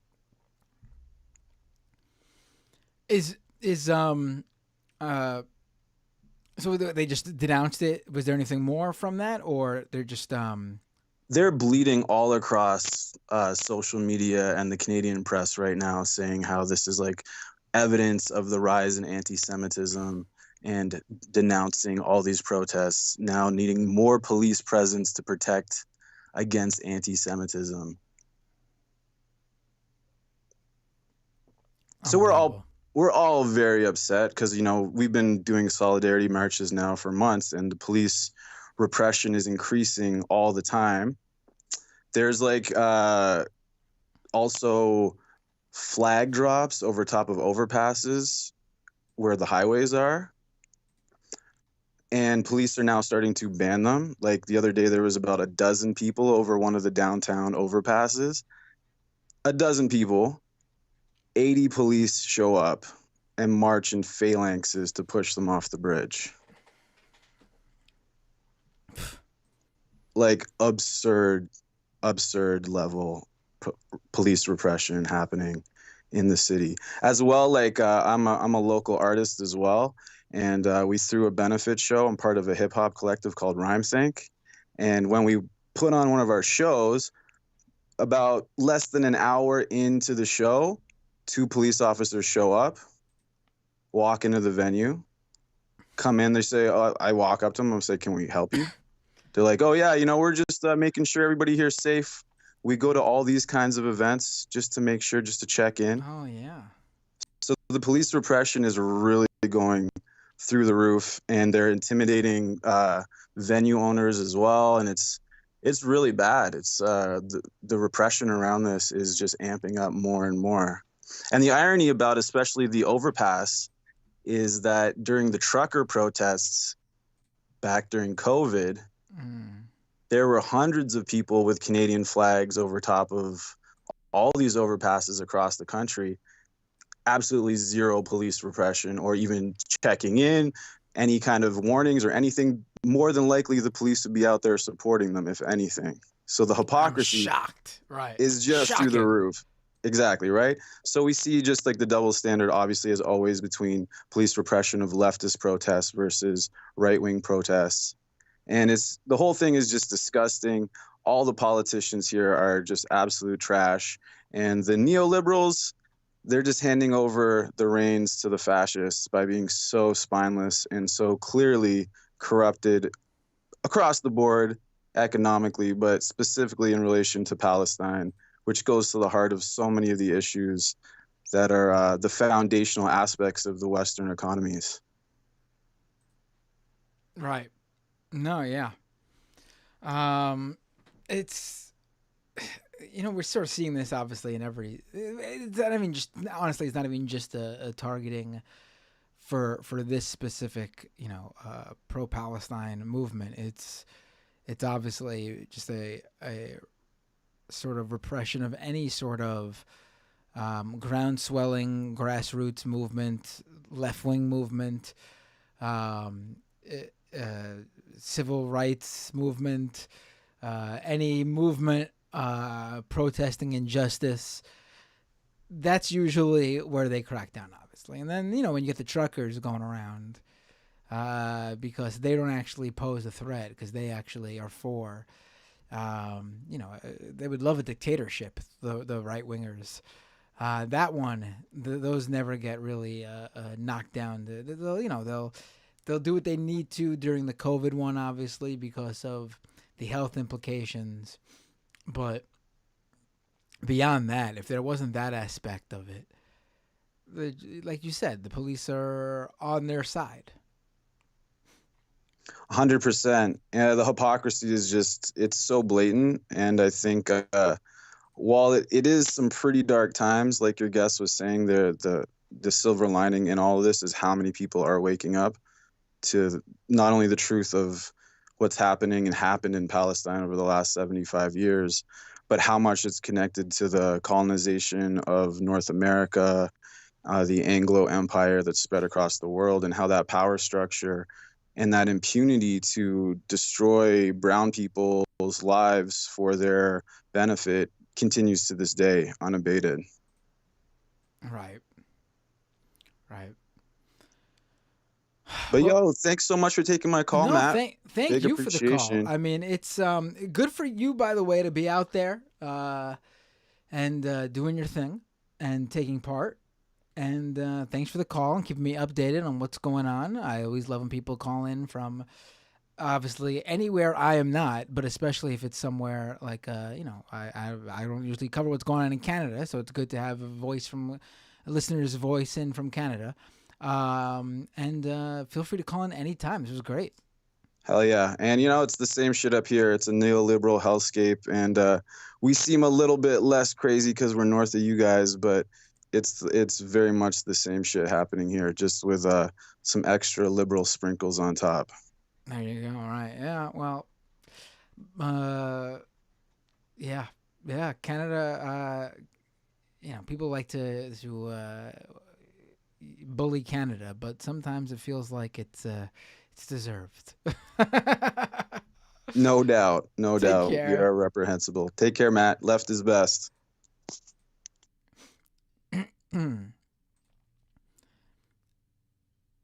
Hey, what's your name? Where are you calling from? Hey, Matt, it's Anne from the UK. Oh, Ed from the UK. Thank God we have another listener to bring us an update from a land ruled by the king.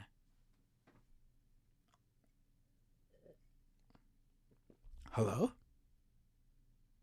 Oh, we lost her. Oh, my God. That was, I was like, oh, did she not appreciate my joke? All right, call back in, and I'll take your call, but I'm going with someone else right now. Hey, what's your name? Where are you calling from?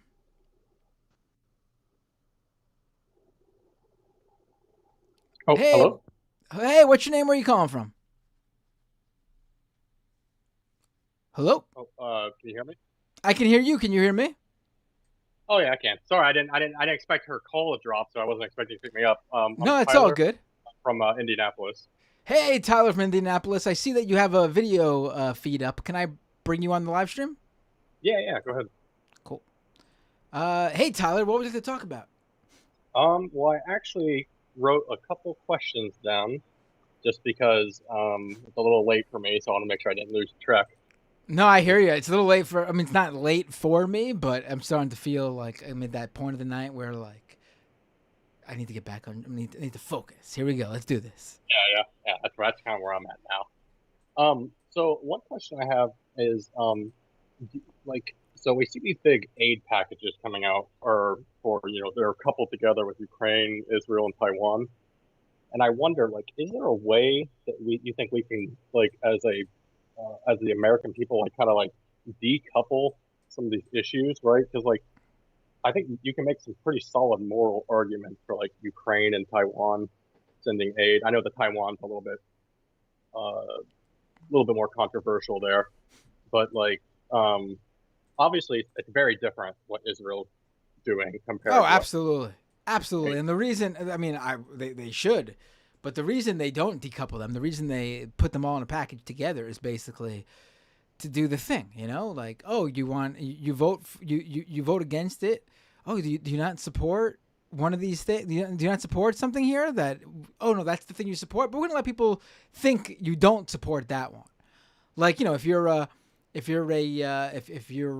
someone who's not gonna vote for it because you are, like, for example, one of the left-leaning Democrats, maybe the Squad, not gonna vote for it because of the funding of Israel and what's going on in Gaza. Oh, do you not support Ukraine? Oh, are you a Russian asset? They couple these things purposefully. It's a Republican and Democrat thing too. Both of them do it. Both of them have their reasons. I mean, look what you have. You've got Republicans voting down aid to Israel because they don't want to give aid to Ukraine, and they're getting shit for that. It's the opposite end of the spectrum. It's it's purposeful. From the left, though, can kind of like push this idea that these things shouldn't be like viewed in the same light. Like, do you think there's room for voices on the left to kind of, like, obviously we're talking about electoral politics, which is dominated by liberals and conservatives and neolibs and stuff like that. But do you think there's room to make those arguments? Oh, for sure. I believe they do. But I mean, it's done. They put these issues together, and then they don't vote for them when they come up singularly, and they force them to be voted on as a package. I mean, you had just this week, U.S. Senator Chris Van Hollen. He's not a leftist. He's just a die-in-the-wool Democrat. U.S. Senator from Maryland. He went on the floor and he spoke out against what Israel was doing in Gaza. It was a interesting speech from someone who isn't someone who's known to be a vehemently pro-Palestinian voice. And he called out Israel. And then he went ahead and voted for the package because of Ukraine. Oh, yeah. I wonder if that's like saving face then at that point. Yeah, right? it's to give them cover. It's to give them cover. Would he have made that same speech if they weren't coupled together? I don't know. Yeah, that's a good point there. Well, it started off strong and then it got very disappointing at the end. Yeah. Yeah. I guess another question, and stop me if this like goes in a direction that is like not great or whatever, but do you think it's in like bad taste that like we pressure Arab Americans to have like to give us their opinions on like whether they're going to vote for Biden or not? Like, I wonder, like it seems kind of like weird to be asking people to have to like make that choice when their people are being bombed. Oh, yeah. Like, to me, it seems like we should be pressuring people, like, not that we should be listening to, Arab Americans, but we should, when we're talking about, like, voting, we should be pressuring other groups whose, families aren't being destroyed right now, to kind of, keep Trump from getting in office.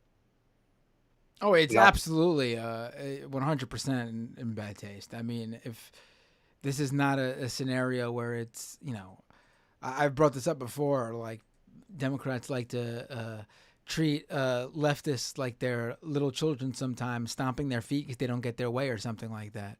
I mean, how do you do that when the issue is my family was massacred and it was funded by the administration that's currently in power that you want me to vote for? Sorry, not happening. Not gonna give even a questionable glance to a single person who decides they will not be supporting the current administration or voting for the president because of this issue specifically.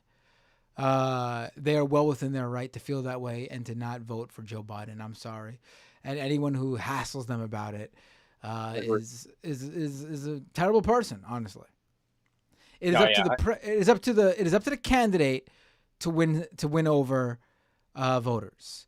It is up to the voters to be subservient to the candidate. Yeah, it's so like like I don't like I'm 27, so I haven't been like voting age forever, but like I don't remember.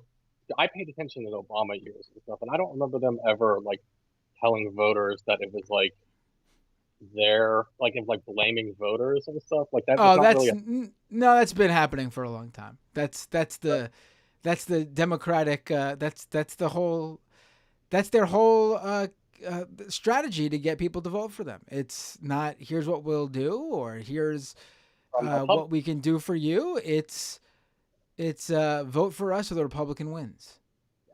like being in like an umbrella party, right, where there's a little well there used I don't know sometimes there's more diversity in opinion, sometimes it shifts a lot more rightward in the Democratic Party, but like that seems like an argument you can make with like Republicans, right? That's mostly like white Christian voters, the vast majority of Republicans, right? So you can kind of blame the voters if they choose not to turn out, right? Because you only have like a limited pool of constituents. Whereas the Democratic Party is like full of all sorts of people. Like that doesn't make. Well, how are you going to blame the voters there? Well, other than they do. I don't know.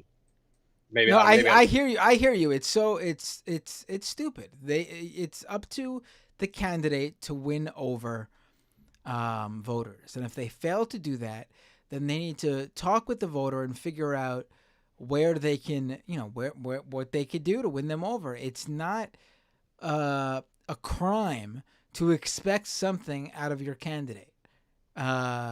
It's that simple. I mean, it's ridiculous that this is even a thing, but that's unfortunately been the case for a long time.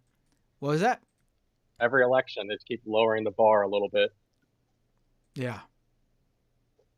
I know we've been talking about what's happened in Gaza all night, so I think maybe I've got two more questions for you that kind of are a little bit more domestic based. Yeah, sure. So one question I have is, so I've seen like, obviously there's a very right wing framing of what's happening down in the border with Mexico, about all the migrants and stuff, and I like, do you think it's possible in the near term to like push this more accurate and I think like humane attitude towards like the migrant groups coming up here? Because like I mean, it just seems like we just continue to shift rightward, especially with the way mainstream media covers the border. Oh, I mean, I think Democrats are making a huge mistake, obviously, on a level of obviously it should be the Democratic position that they are pro-immigration. They're here to help and support migrants and immigrants and anyone who wants to come to this country. But also from a strategy standpoint, pure political standpoint, it's terrible politics because I think the vast majority of the Democratic base does not view this as an issue.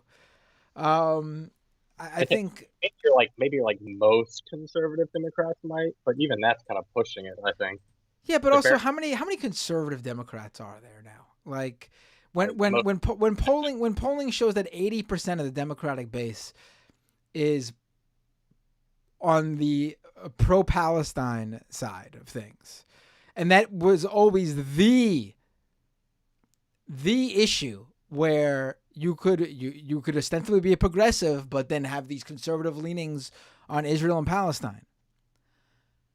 When that wall is shattered, then there is no the conservative Democrat is, I mean, practically no more, really. I mean, I guess when I look at the word, like when we're talking about conservatives, like I view a lot of liberals as conservatives, well, especially if we're talking about like let me back up. I think a lot of conservatives are actually liberals. They just are more social, like their social values are different from what we're talking about with liberals. But anyways, I don't know, because I mean, we have Zion, like we still have a decent cohort of Zionists, right? Especially in the reins of power, who are fairly conservative. If we're talking about just politicians, we're talking about the Democratic establishment. Like, oh yeah, I'm not talking. I'm talking about the base. I'm talking about the base.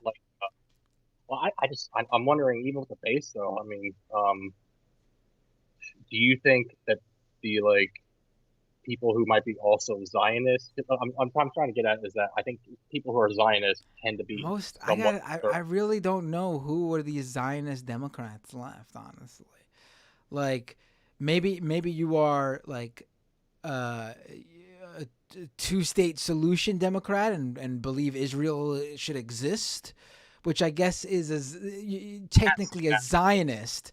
That's technically Zionist, but when I think of pro-Zionist, I'm thinking of the guy who is like, just full-blooded, full out there, like completely. Everything is Israel is doing is perfect and great, and Israel has a complete right to do everything they're doing in Gaza right now. That's what I view that position now, at least here in the U.S.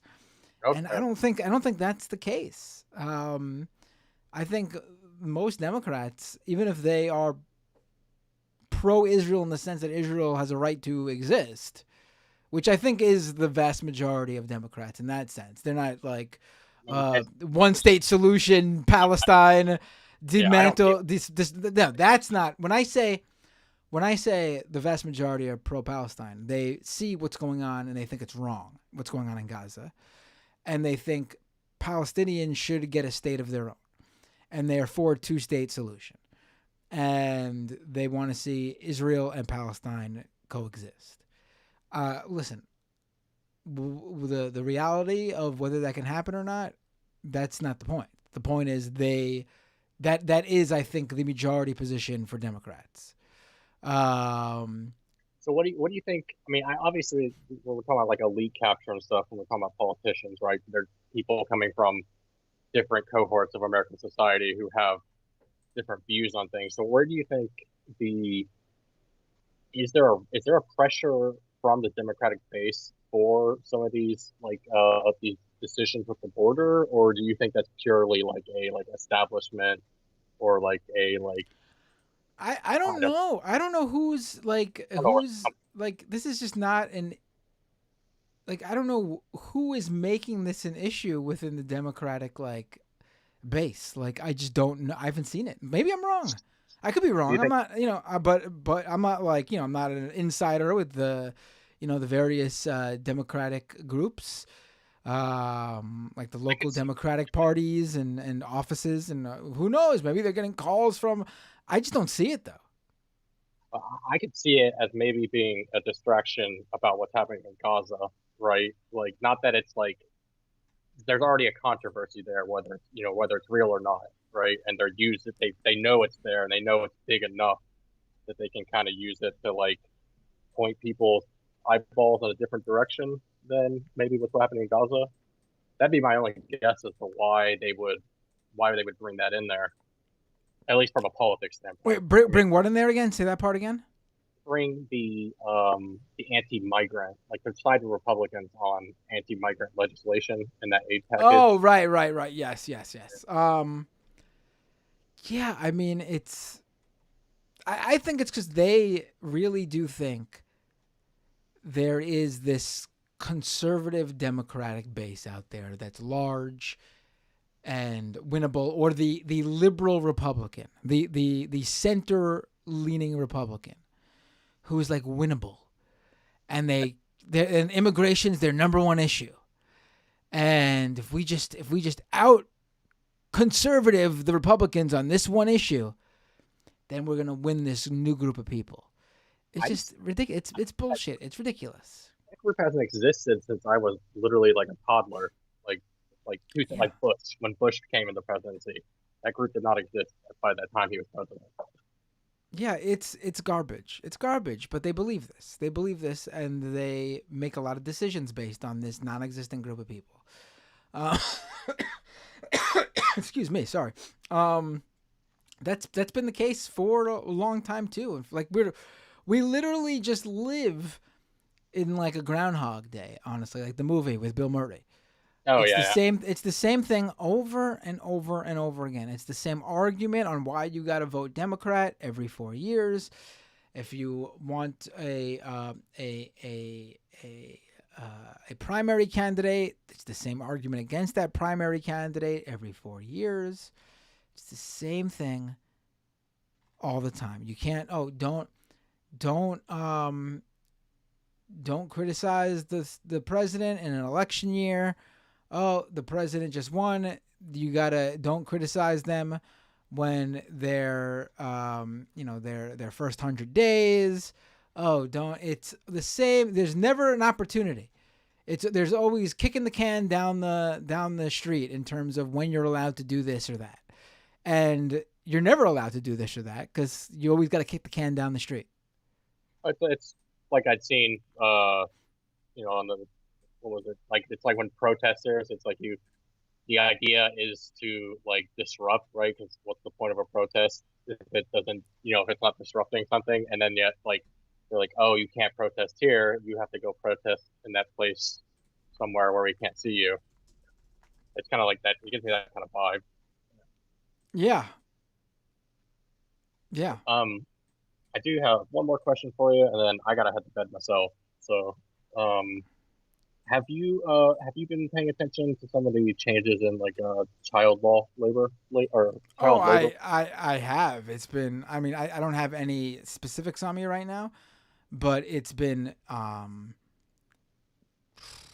mean, it's amazing that you see. It's like headline after headline of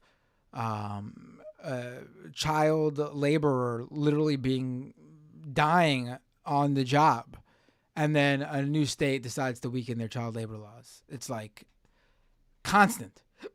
Excuse me. Yeah.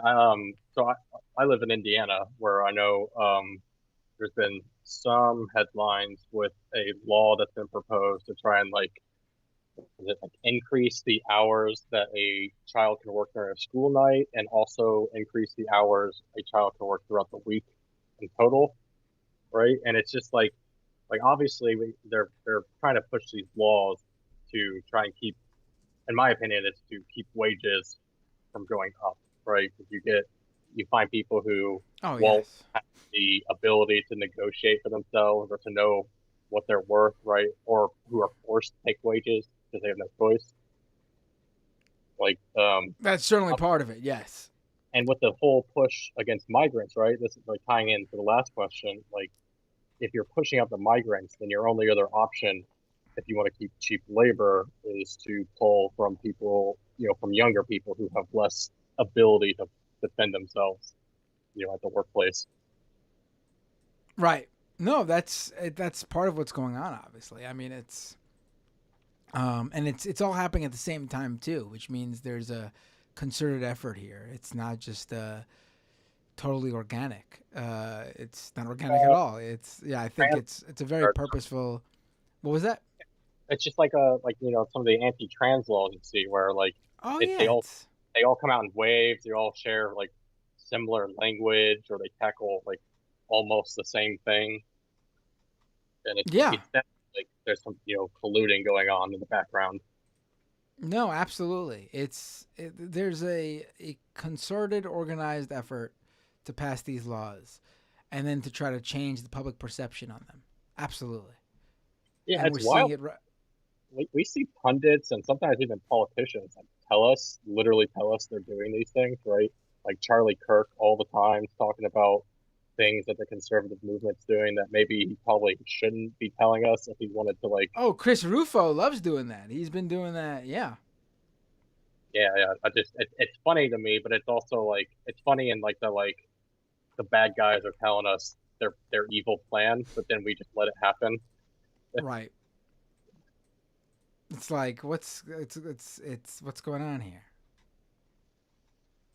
Yeah. You think people would be onto it after a while, but apparently not. That Protestant work ethic, right? Yeah. God, those who work hard get God's favor or something. It's stunning. Yeah. Well, thank you for taking my call. I've been hoping to call in for a while. It's just you're just on the late enough where it's normally past my bedtime. Oh right, yeah. This is maybe one day I'll be able to stream earlier, but I have the day job and the kids, Yeah, And so got it. The nights are my one time, but the goal is that one day maybe this is the day job, but we'll have to take it one step at a time. Well, before I go, just to let you know, I am a brand new Matt Bender supporter. I've Oh, been thank you. watching the Leftist Mafia since day one, and I discovered you. I don't know.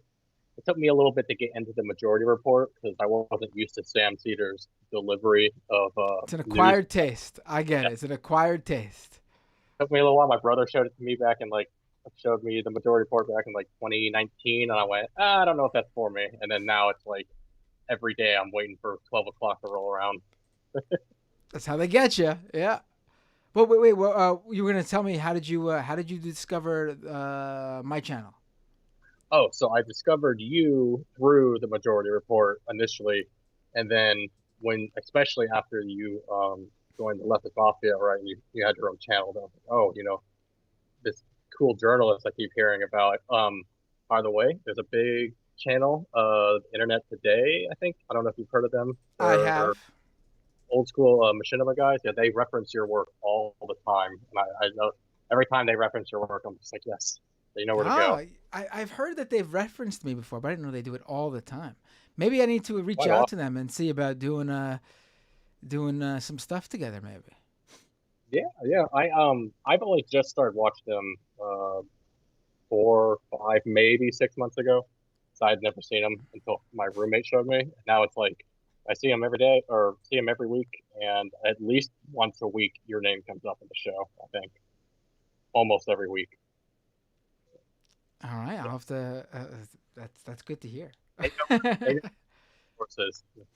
So What was that? I said they know where they get their good sources from. Hell yeah. That's good to know. Yeah, I gotta reach out to them now. I didn't. I mean, I know people had told me like, oh yeah, I saw your thing on there, but I didn't realize it was as often as you're saying. Oh damn, I should reach out. Maybe do something with them. They're big All fan right. of your Mashable articles. That's usually what I'm hearing from. Right. Yeah. I think I need to do some more crossover in terms of taking that stuff that I'm covering during the day and actually maybe doing videos for it on my own channel too, to get, because it's a totally different audience.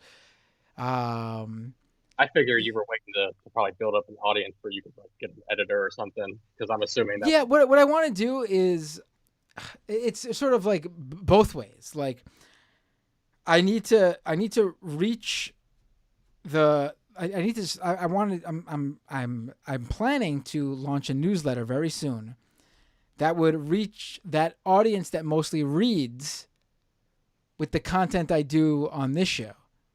And then on the flip side, I need to do more content for this show or just for YouTube, like clips in general, with like more of the tech oriented stuff I cover during the day. So a little bit of both going both ways. Hey, I think you can play the shorts game with the tech stuff, right? Get a little minute clip of tech news from Matt Bender. Yeah, I should do that. I really should. That's a good idea. The shorts game, in terms of as far as I follow what YouTubers do a little bit. As far as I know, it's not really super great for money, but in terms of like bringing people in to the main channel, it's a pretty good route. What was that last thing you said? I'm sorry. What were you saying? You cut off for a second. The YouTube shorts aren't like the most profitable. Right, like, shorts. That's where I missed you. Yeah, I think I could probably go beyond the shorts. Nothing crazy. I see that Internet Today, they have like 45-minute video literally every day. I can't, unfortunately. I don't have the ability to get that output. But yeah, I think I could do a couple short clips a week.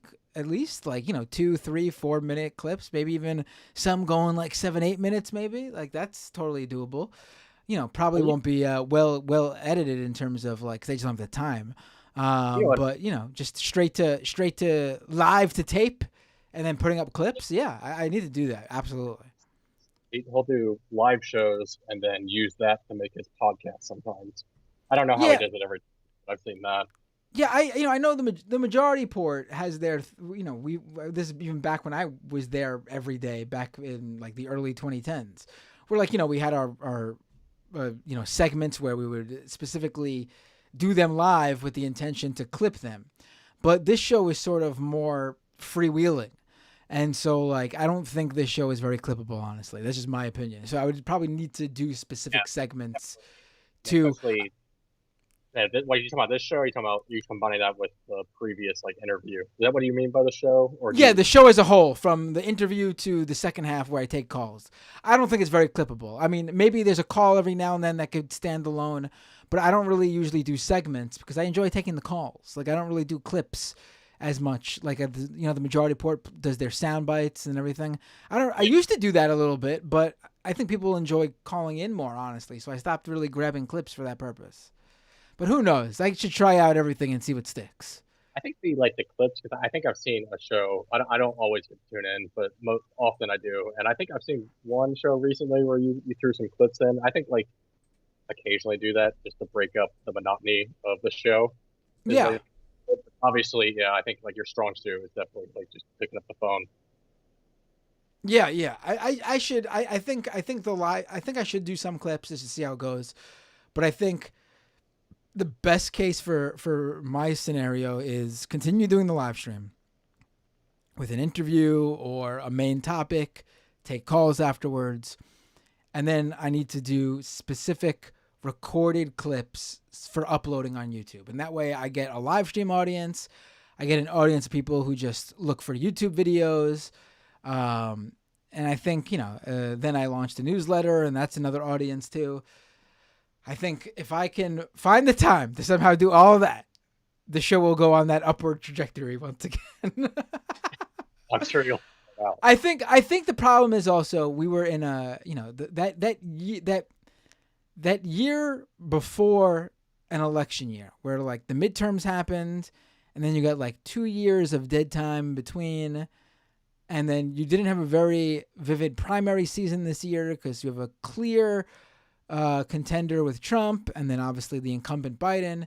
I think it's been a slow 2 years in terms of like people looking to watch political news media if they're not already into it, like you guys are. Yeah. So hopefully this upcoming year with these months ahead, I think that there might be like we usually see every election year, more people looking for this sort of content. And hopefully I'll be able to break through and people will find this channel. Yeah, I'd like to see it blow up because I think you do good journalism, and your phone calls are at least interesting and fun. Sometimes they're a little, what's the word I'm looking for, melancholy, but I appreciate it. Yeah, no, I appreciate it. And also, it'd be nice to do a show earlier than midnight. Because some nights I'm feeling at 100%. I could go for like 8 hours. And then there's nights like tonight where it's not even 11:30 yet, and I'm already like, you know what? If I could probably take 1 or 2 more calls, giving my all, and then I gotta tap out because otherwise you guys gonna see me nodding off. Yeah, I feel like I might be there in the next half hour if I don't start heading to bed here soon. All right, I really appreciate this call. It was great. Great questions. Great discussion about me and this show. So all around, fantastic call. If I was clipping calls, I'd clip this one. And I had the advantage of I'm currently finishing up my undergraduate, so like all these questions are like in my face all day, so I get time to think about it. What are you what are you doing in undergrad? I am double majoring under sociology and political science with IUP. Cool. So hoping to graduate at the end of the semester. Well, good luck. Congratulations, because I know I'm wishing you an early congratulations because you're gonna do it. And I'm on track. See, what was that? I said I'm on track to finish strong. We'll see. Yeah. If I make it through. Good for you, man. I hope. I wish you well, and please call in again anytime. Great call. Have a great night. Yeah. Have a good night. Let's see. I'll take 1 or 2 more calls, and then I'll read some super chats, and then that'll be the show. We're already going. We're at the 2-hour mark. I guess I started on time today. Excuse me.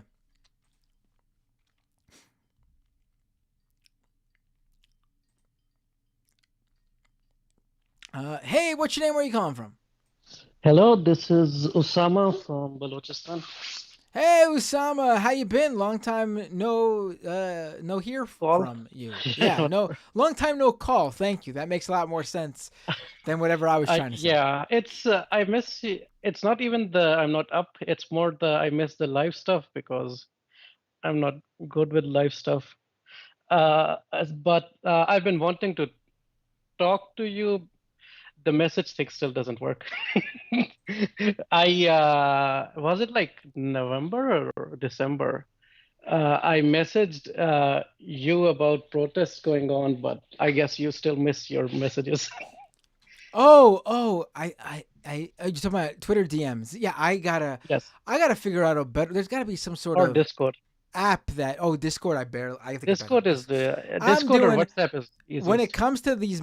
I gotta figure out a system. I might have to even just set it up where like I just tell people I'm gonna set up like a new email address specifically for the show and be like, do not DM me, do not message me anywhere but through this email, because I just can't Yeah. keep track of everything. It's just so Or much now.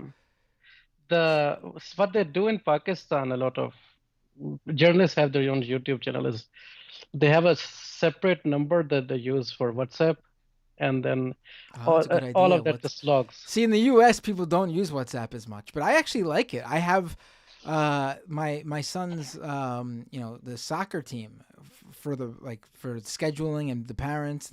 We have a WhatsApp group, and I think it's the easiest communication system I've used. That's why it's 2 billion plus. Yeah, I don't know why Facebook the was U.S. isn't careful more not to into it.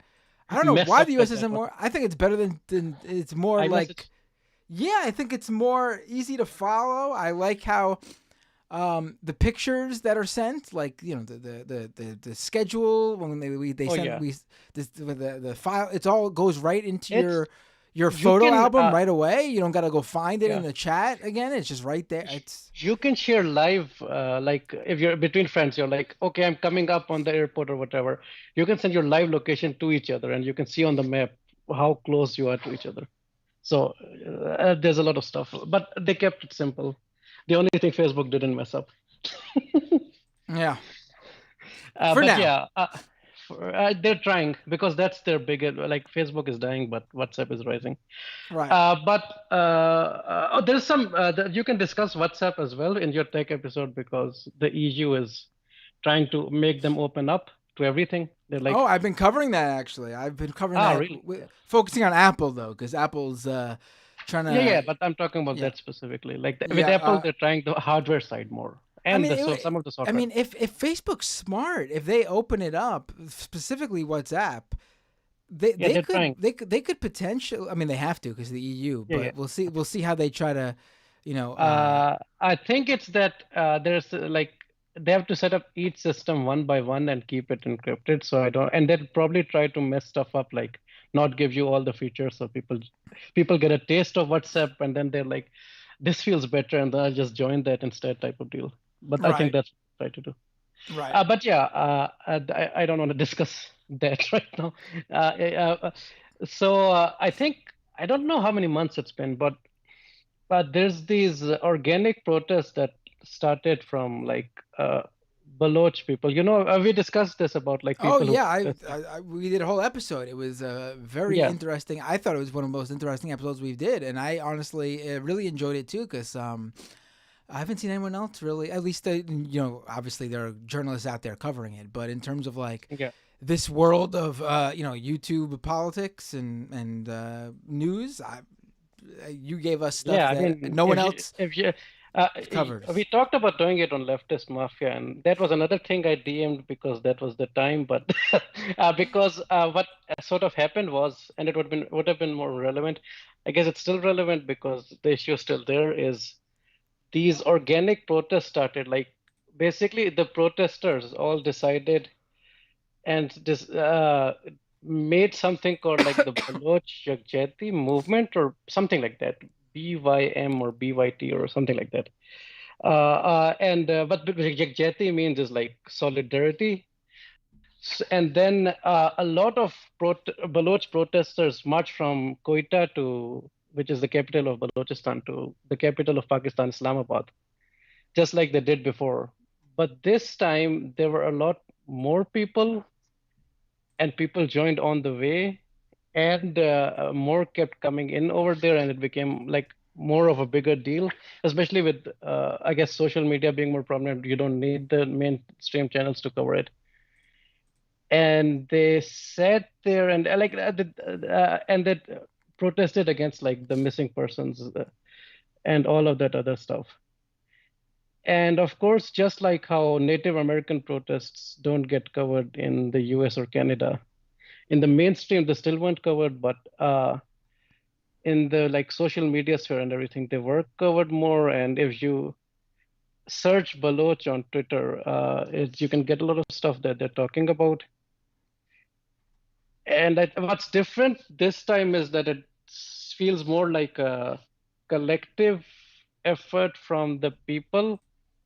More so, like when we discussed history, right? It was more like a tribal thing, and tribal leaders did a lot of stuff, and there was also like separatist movements of like that use like violence and stuff. This is developing more into like a civil rights movement. I'm kind of hopeful we'll see, because it's only been like it's very new, and yeah, that happened. And then did you even take a peek at the Pakistani elections? No. I mean, I think I did when they occurred, but I don't. Tell me what you want to tell me. This is today. The elections happened on the 8th. The 8th. February. Okay. Okay. Yeah, like a few days ago. Okay, go ahead. The National Assembly elections that were supposed to happen that determined the prime minister and everything. And so the PTI, which is Imran Khan's party, the guy who I've talked about, the Trump-like figure, he's jailed, so he wasn't running. There are legitimate cases against him, but the military did the thing they always do of messing things up. So instead of just letting it play out in the courts, they used their influence to make up mix stuff up and just deliver verdicts earlier. So that guy got like an extended period of you're in jail. He's convicted now for, I don't know. One thing was 10 years, another was 14 years, and there was a third one, I don't remember how many years. And like the trial was like subpar banana coat type stuff, even though if they actually did it, there were some things there, but 2 of the cases are stupid. And the second thing they did was his party, in Pakistan, you get a symbol with your party. And basically because it's to help people see like, okay, this guy and this party is with this thing. So if, for example, if you had like a hammer and sickle, everyone knows it's Communist Party, whatever, that sort of thing. So his was like a cricket bat. He's a cricketer. And they didn't allow the party to run and for them to have the symbol because of some legal stuff, legal shenanigans. I'm not sure whether it's totally legal or not, because it's a very minutia type deal. But probably like the army, of course, had a hand, but I'm not sure how much. And so what they decided, instead of running as under another party or whatever, registering a new one, just run as independents, but affiliate yourself with that PTI party. And those people got the most votes. It's still like not a fair election completely, because of course the previous political engineering they were doing against this party specifically, but also our Balochistan, we never get fair elections. So, but the interesting thing was, instead of like an actual party that was there, like the established ones, they didn't get the votes. And they were expecting more to get the votes and just let it be an easy ride, so they didn't campaign properly either. And now we don't know who's going to form the government, because there's like 90 to 100 independent candidates. And in Pakistan, you need to be affiliated with a party to be able to form a government. And then there are like 75 PMLN, which is the Nawaz Sharif's party, the one they kicked out previously before bringing in Imran Khan. And then the third one is the PPP, which is the third big party.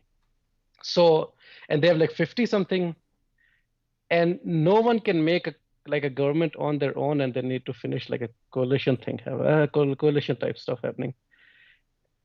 And the narrative now is sort of like the people rejected the army, and they got like they tried to rig it, but it didn't succeed type of deal, because after the elections they took a long time to validate results. Like usually 2 hours later results start coming in, but it took them like a day and a half to start rolling in, and it took like 3 days to actually finish, or 3 or 4 days to actually finish it. So there's a lot of like noise about rigging as well. And now we don't know what's happening in Pakistan. It's kind of like that Israel deal where, except of course they weren't rigged in Israel, but no one's winning type of deal where you keep going. But here you can, that's not how it works. They have to form a coalition of some sort, but I don't know what's happening with that. One interesting wrinkle that no one discusses, that because some people in the West did cover the Pakistani elections, like Wash did, and some other, I don't remember who, but some people did. But oh yeah, there's this South Asian guy, Arun Annao, who covers South Asian news. He's South Indian. He covered it, but Hassan sort of covered it. But one thing they don't get is that no one's actually loyal under the party leader type of deal. Like there are these career politicians that change parties whenever they like, whatever's beneficial for them. So one thing that I sort of think, and some other people in Pakistan think, is that the military let the independents win more, letting people think that the PTI is more popular, just so the other parties, like there's no one party that has the majority and can challenge them. And it creates like a quagmire where those people answer to the military while pretending to be anti-military and help out another party. But Imran Khan wants us for them to just make their own government, set up a party now, and like make a coalition government with someone. Like that's not PMLN, because they hate PMLN. Right. So it's, yeah, you're like, what the hell's happening here? What is this country? No, this is, I don't know. Like this is why I talk to people such as yourself, because you are obviously well informed on this topic for various reasons, and you're bringing me something I know nothing about, honestly. I mean, I just don't. Yeah. It's 2 big news stories that each could take like hours to cover, condensed into like, I don't know, 15 minutes I've been talking. Not even. It doesn't feel, no, not even 13 minutes. Yeah. So, but it must also be weird thinking about all of this stuff with just 2 parties. Like, even if people wanted to just switch in the US, it would be weird. Like, what, I'm joining the Republicans? No, I'm joining the Democrats. No, how does that work? That's a difference in. What happened in Pakistan was there used to be something called. Do you know about horse trading? Horse trading? Yeah, the political term, not like actual horse trading. The political term, horse trading. What do you mean by that? Oh, you don't. So horse trading, what happens is you give something to a politician under the table to get them to change parties or change their votes, sort of. Oh, I mean, I've heard of that, but I didn't know that was the. I never heard of that idiom before.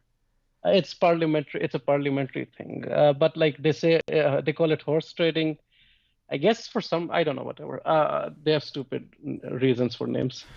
But they kept doing that stuff where, okay, you're in my party, right? So you're thinking we have the majority. So imagine like if this the US, they only have two parties, whatever. The Democrats are like, we have the majority, we're going to pass this vote, and the whip comes and they're like, okay, I'm going to vote, and they're lying. But and then they've been offered like here, private what are they called? Lobbyists do it, but instead of lobbyists, the Republicans have paid some of the Democrats to not vote for this bill that they really want, and they think they have it. So they pay them money under the table. They vote against it while expecting it not to fail, and then the vote's done, and it can't happen. So that was happening a lot. So there are laws in Pakistan that you can't vote against your party. If you do, then you just resign, and then your seat's empty, and you have to start a new election. You can run again, but under one party. But again, you can't vote against your own party. That's weird. Yeah, it is weird, but that's the reason behind it, because it was happening a lot. But yeah, that's why it's so important. Like the party and the party symbol, that's why it's so important, and why they're like them being independents is why it's worse for them versus like if they were under their own party thing.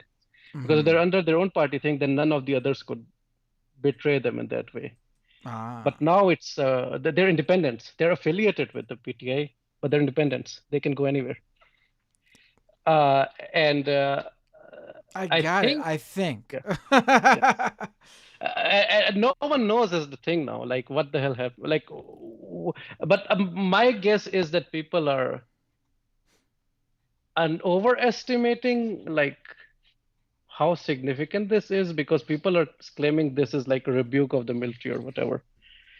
Another thing that no one discussed is that I looked at like I know it's rigged, so it's not accurate, but I looked at our like participation rates in elections are worse than yours. So we get like, I think our highest was 53 or 54%, and that's our highest. And I looked at that, and people voted less in this election than like a bit of a previous one. It was only 46%. So more than half the country didn't vote. So the actual general trend of the country is, we're tired of you, we don't care. Like, all of you suck. So I mean, it's not. I mean, I think that's not totally surprising. I mean, in some countries where it seems like Pakistan's one of them, like people are just so distant from what's their lived lives, are so distant from what the politicians are even dealing and they were with. like very similar as well. So right, like unless you're a sycophant, like which a lot of like people are, because personality politics rules a lot in like the poorer countries. Yeah. Like or like Donald Trump as well, but that level is even more than like the norm for Pakistan and all those countries. That's why Imran Khan is different than all the other leaders. But it's kind of like in the US, apathy drives people to vote more because they're like, I don't want it to be worse, because like left-leaning people or people who are like more concerned with human rights are like, I hate these guys, but the other guys don't even like elections, even if like I hate them. Yeah, that's they do major... all this bad. Right. Yeah. And on the other side, it's the Republicans, like, whether it's true or not, in their heads, they think that Democrats are like demons or whatever, like who want to indoctrinate their children and take away their guns or whatever else they have in their head. But if everyone thought in the US like Democrats and Republicans are basically the same, and they were actually basically the same, they aren't, but if they were like really actually basically the same, then I don't think most people would vote. It would be like 30 in the 30s maybe. When that's basically what's happened there, and we don't know what happens after that. But that was the extensive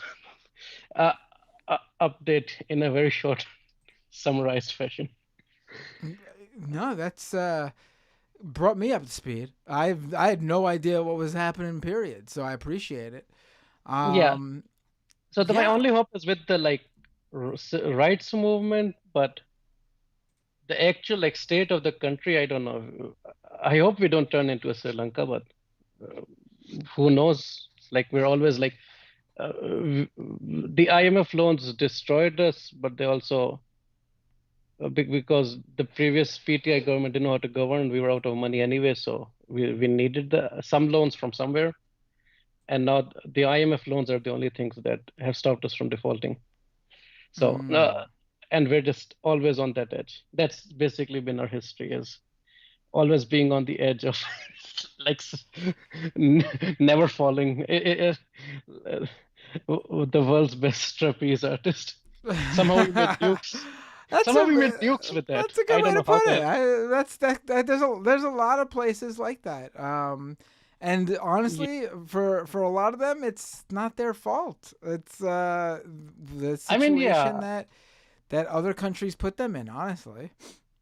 I mean, yeah. It's like you can cause and effect it back to stuff that happened even before the country was found, but we somehow made nukes with that. I don't know how. Maybe the pressure of India having nukes or something. I don't know. But the Palestine stuff, though, is I'm like, at this stage, does Israel even care anymore? Like the only way I think that Israel would stop is if the UN came in, because I think even if the US I mean, stopped funding them and took away their weapons, but still vetoed UN bills for some reason. I don't know why. That situation would arise. I think they would still do it. yeah. And I don't know. I think even a two-state is dead. I don't Oh, think a one-state I can. think it's very It died clear a long that time that's ago. right. But But I mean, my take has been, and I've said this for a while now, that I mean, listen, if I see the political realities, but if it's some way that was the only situation that was attainable, and it was possible, and the people over there were for it, who am I to say? You know what I mean? Like I think, yeah, but um, the but problem is, but at the same time, it if you does. If you just look at the reality of the situation, it seems like this yeah, is like not. you can't make a state with whatever Palestine has left. But another thing is that I've heard a lot of Jews discussing it and everything is but other not just Jews, other nations also like other people who have this sort of national thing going have also discussed this psychosis that they have. It's the thing about people don't like to discuss it because you don't want to sympathize with the oppressors, but every oppressive system affects not just the oppressed but also the oppressor and is worse for both. It's less worse for the oppressor, but of course, because the oppressed are suffering way more. Well, But absolutely. I mean, it's a great point to make because I mean, just look. I mean, this what's going on right now, according to even the Israel framing of the situation, all stems from October 7th. Well, how did October 7th happen? I mean, it didn't yeah, happen in a vacuum. It wasn't like Hamas was just like, we're gonna fuck with and not Israel even today. the that's the reality, the physical reality of it. But then the mental reality of it, I've not read too much of it because I'm not that big of a reader. But when slavery was here, rich landowners still slept didn't sleepless nights. They were always afraid that black people might come and try to kill them, escape from their chains, because they knew what they were doing was wrong back then, even no matter how much people try to pretend they didn't. All right. And that psychosis exists in Israel as well. And I don't know how Biden and the German chancellor or whatever have the goal to say that nowhere except Israel is safe for Jews, while being the two It's other big countries where Jews exist. it is amazing to Like, as someone who has actual background in Yeah. all as German through Prussia, American, obviously, because I was born here, ethnically Jewish. It is amazing to hear that I need to go move to Israel because otherwise I'm doomed. Yeah, that's the like that's like one of the most anti-Semitic things you can say is like, Listen. Obviously, obviously, each one of those countries have its issues. of But course. I would say I feel much more safe here than I would Yeah, you're not in a in bomb shelter. Israel with what they are with them being an occupier, obviously. Yep. Yeah, and the like bomb shelter and all that other stuff. Like the Hamas thing happened to them. I don't think any similar situation is anywhere near happening to Jews in Germany or the US. Not right now, no. Yes, Yeah. obviously, yeah. And I think the one Jew in China feels very safe as well. Yeah, I mean, listen. This is all. I mean, this honestly, just even that though. Like, it's funny that this is the case too, because this all stems from Germany loses World War II, and the punishment for Germany isn't they have to change their ways. It's like you still win, I guess, because we'll find somewhere else for the That's because they wanted an out. They were like, oh, we have an excuse now. Instead of being like, you lost, these people are going to live in their home and be, in security. Yeah, you guys, we'll give you this. We'll find somewhere else for No, them. it was even worse in a way because it was like, okay, you lost this war where you were against these people, but we as a continent agree that you agree with you actually. We just don't want to go as far as you, so we're all collectively gonna kick all of our people out, all of those people out. What's extra amazing about that though is you see this from people, from Zionists recently, like especially recently, with what's going on in Gaza. They go, Why is it that Egypt doesn't open their borders? Why doesn't Jordan take them in? Why does nobody want the Palestinian people? Saying because there's something must be wrong with the Palestinians, right?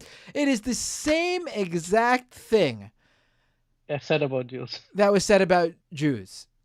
The same exact thing. Why didn't anyone open their doors for the Jewish people back in the 1930s, 1940s? Why did no one? Why did no one? Oh, because there must have been something wrong with them, right? Nobody wanted them, and there must have been a good reason, right? That's what I was trying to say is like that psychosis has developed, and like Jews who were like traditionally liberal, like in other cases liberal, they were also describing how in their head before they broke away from the psychosis, there's this pre-built assumption that at some point people will betray us and we need Israel, and that place right now is for our future selves in a way where we can stay here, be safe, and live our lives, but they have to exterminate the native population of that region and suffer the consequences from that while we live comfortably here for now, based on the assumption that at some point we're going to have to go there. Like as a given, that instead of like fighting for your a lot of people fight for their lives, like Native American people, for example, in North America. The assumption pre-built is that we have this land waiting for us, and that's where we'll eventually go. That's the worst part of it. Like even if there was a two-nation state, because that sort of thinking can drive you to insane things. It's also the series of events that like Europe doing this and forming Israel led to even worse things, because then all of what happened caused Jewish people to be exiled from Asia as well, where they had been living for hundreds of years in like Egypt and Morocco and Iraq and Iran and Afghanistan and Syria, and they were specific people, and all of them had to because of the sequence of events and everything, they were exiled as well, and all their identities flattened into like three things, like Sephardic Jews and Mizrahi Jews and Ashkenazi Jews, and their previous culture lost to them. Which in a way, like, of course, the Nazis wanted to kill all the Jews, which is insane.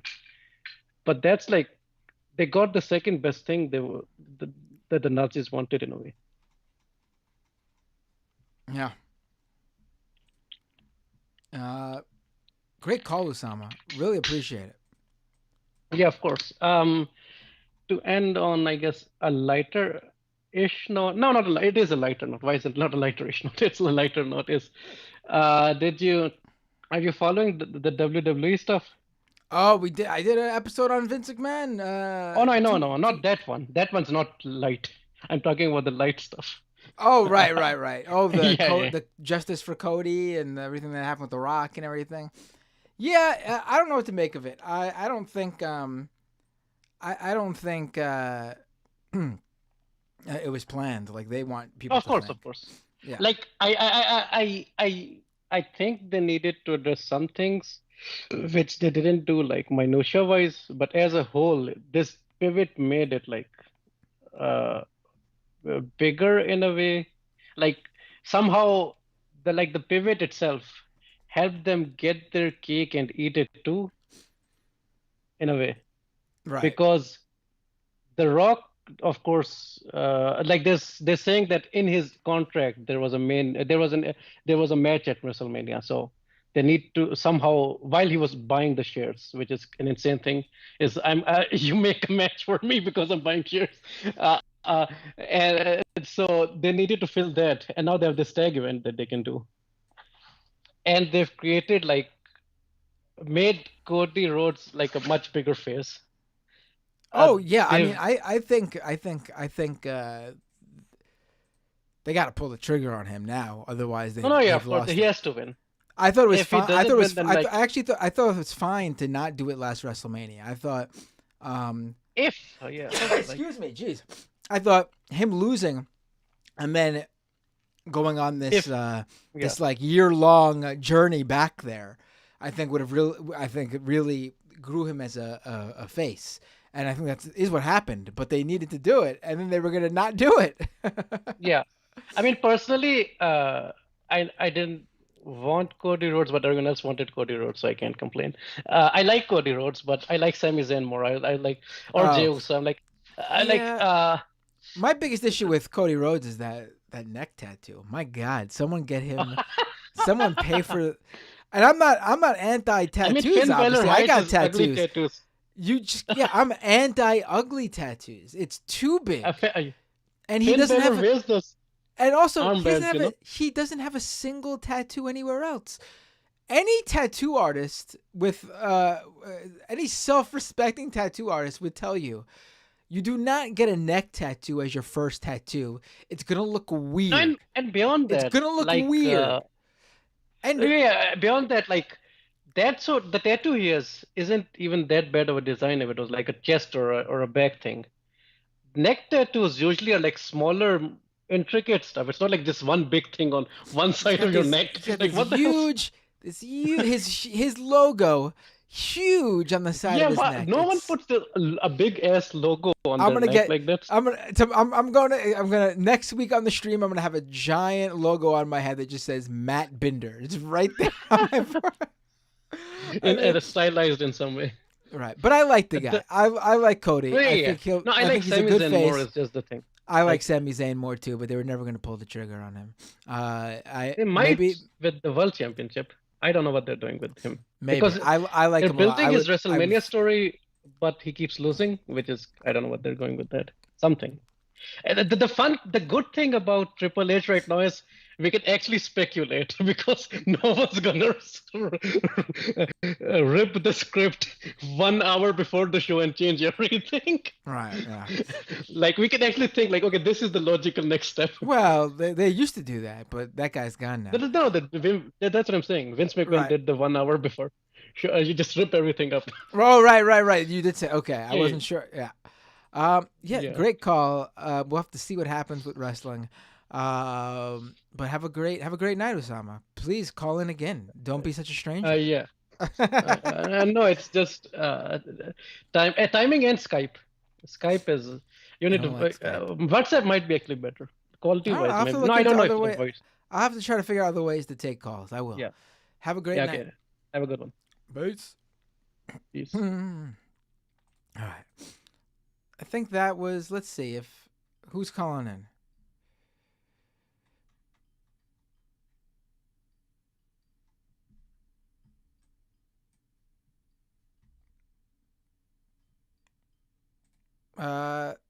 Is Ann calling back in or no?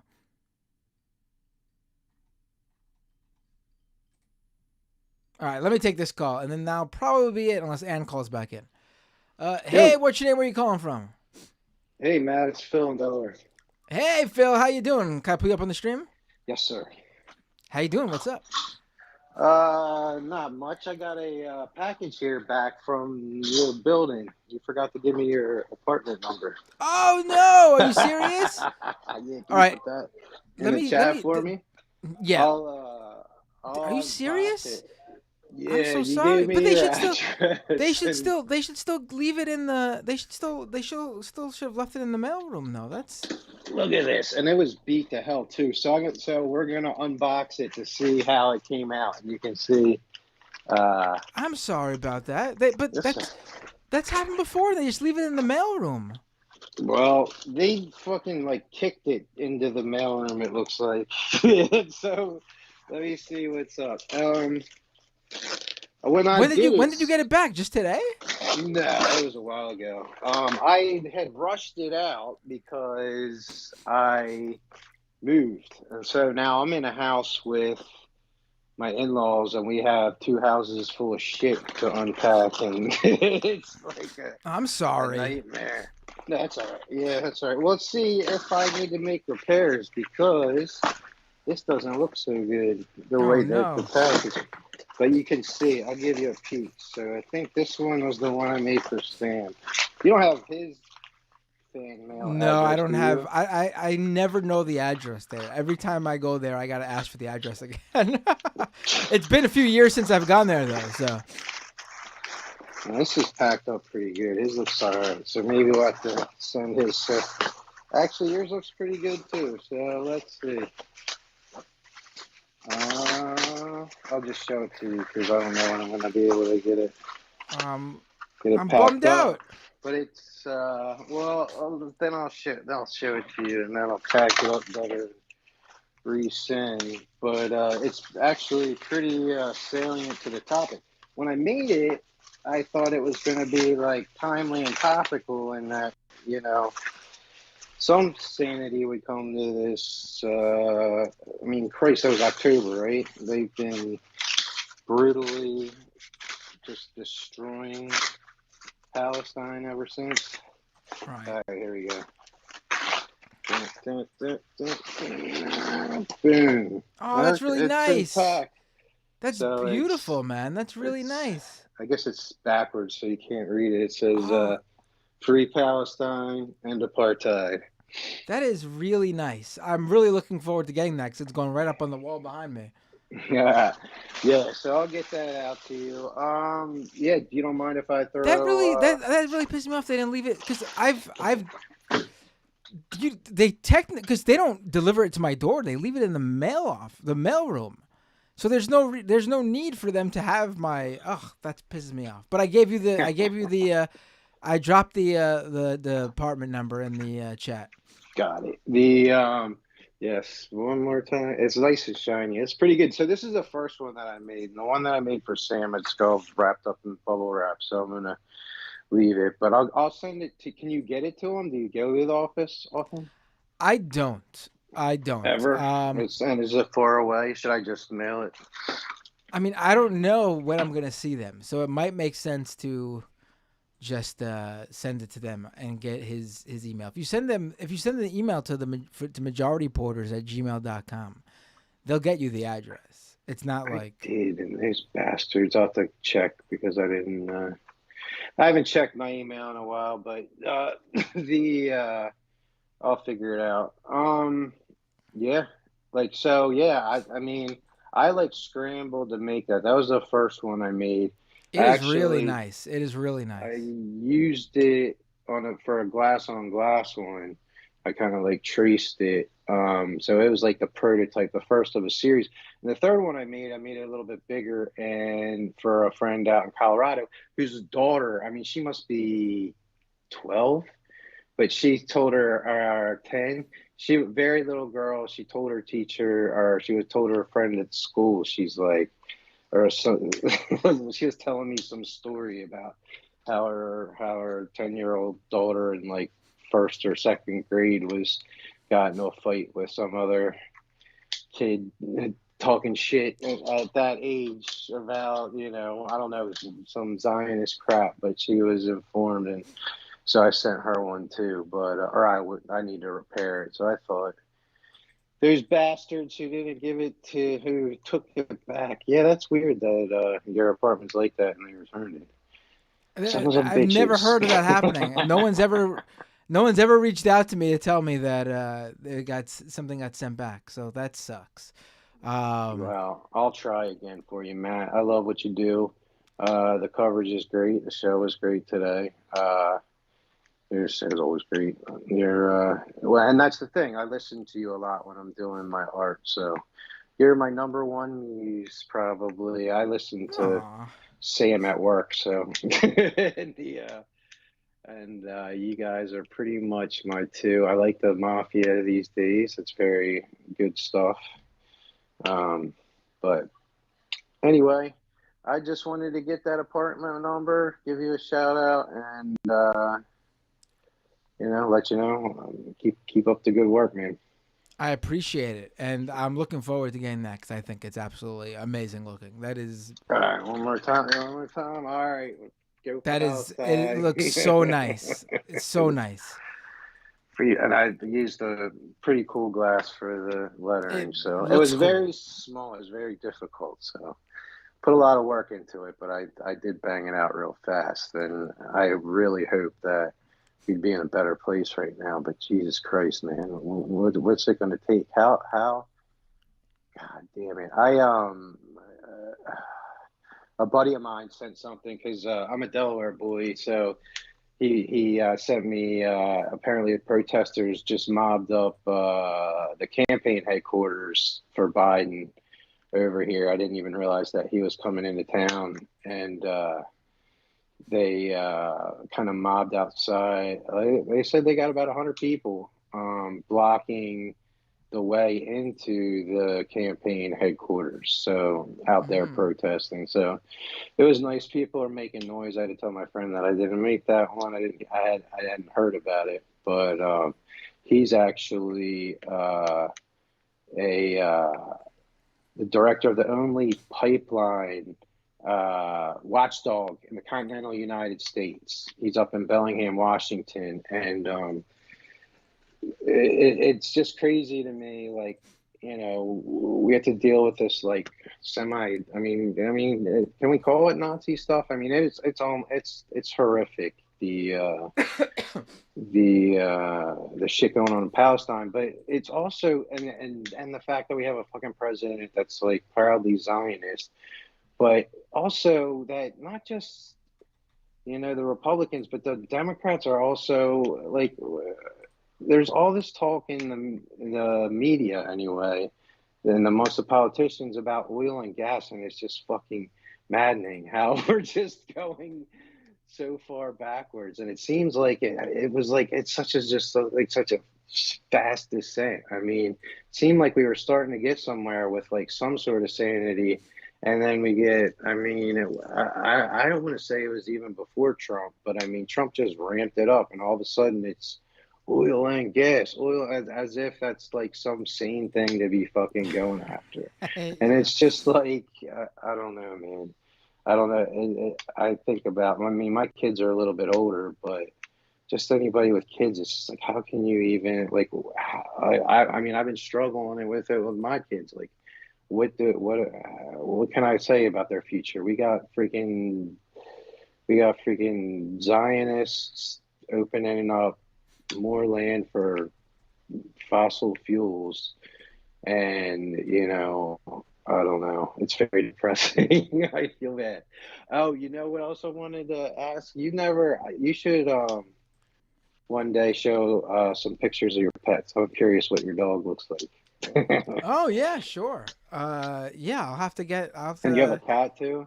a dog and a cat. Yep. Yeah, my cat usually comes up when I'm talking, but he didn't show up this time. But yeah, I've been curious what your dog looks like. He's not very old, right? He's got to be less than No, we just two. got him. That's good. He's a brand new puppy. Well, he's about a year old now, but still a puppy. You gotta show us some puppy pictures. That's my I'll request. have to pull one up. Yeah. No, I will. All right, man. Well, I'll let somebody else talk. It was good talking to you, man. Until next time. All right. Have a great night, and thanks again. I look forward to seeing getting that package. It's Yeah, really right on. really nice, man. Really nice. Right on. I'll get it out soon. Take it easy. Take care. All right, folks. That's the show for today. Plenty of calls still, but that's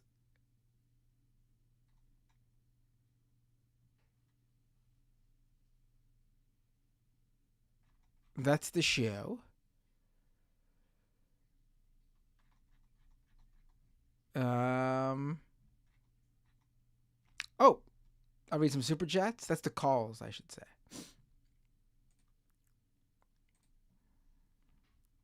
Let's read the super chats. Let's see. Crewhorks with a super chat. Israel continues to make strides in atrocities. Yeah, it's. Donald James with a membership super chat. I'm still here riding the Binder wave. Let's go. Hell yeah. Let's see. Wanda with a super chat. Larry Hogan is running for Senate in Maryland, which means sadly GOP will be competitive for our open Senate seat. Oof. Phil B with a super chat. I just spoke with you, but pick up my call. I want to unbox the package I sent and was returned since you didn't give me an apartment number.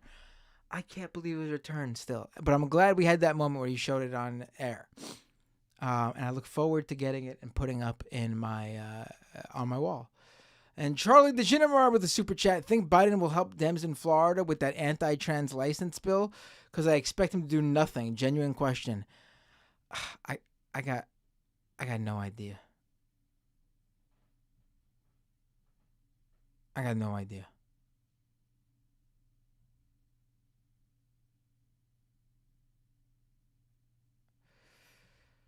I don't know.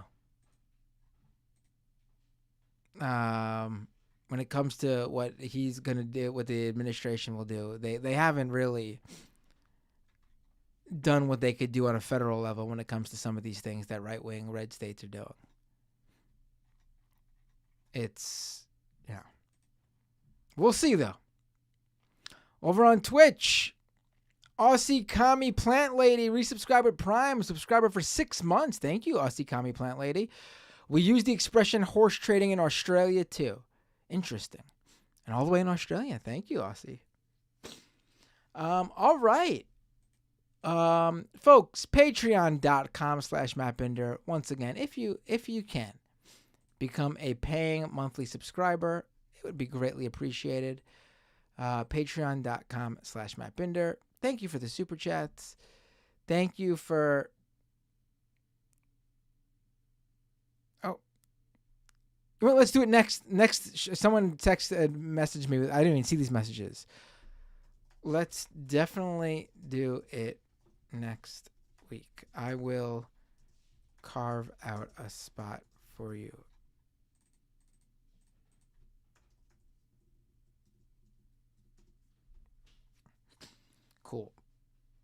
Just it's already midnight. I don't want it to be stuck at the back here. We're at 3 hours now. Who should I rate over on Twitch?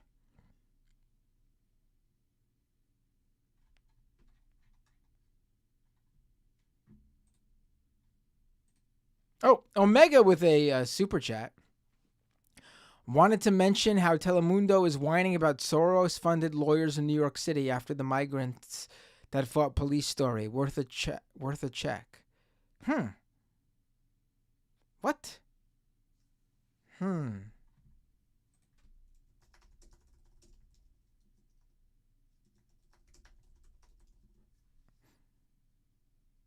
Can you send me what you saw, Omega?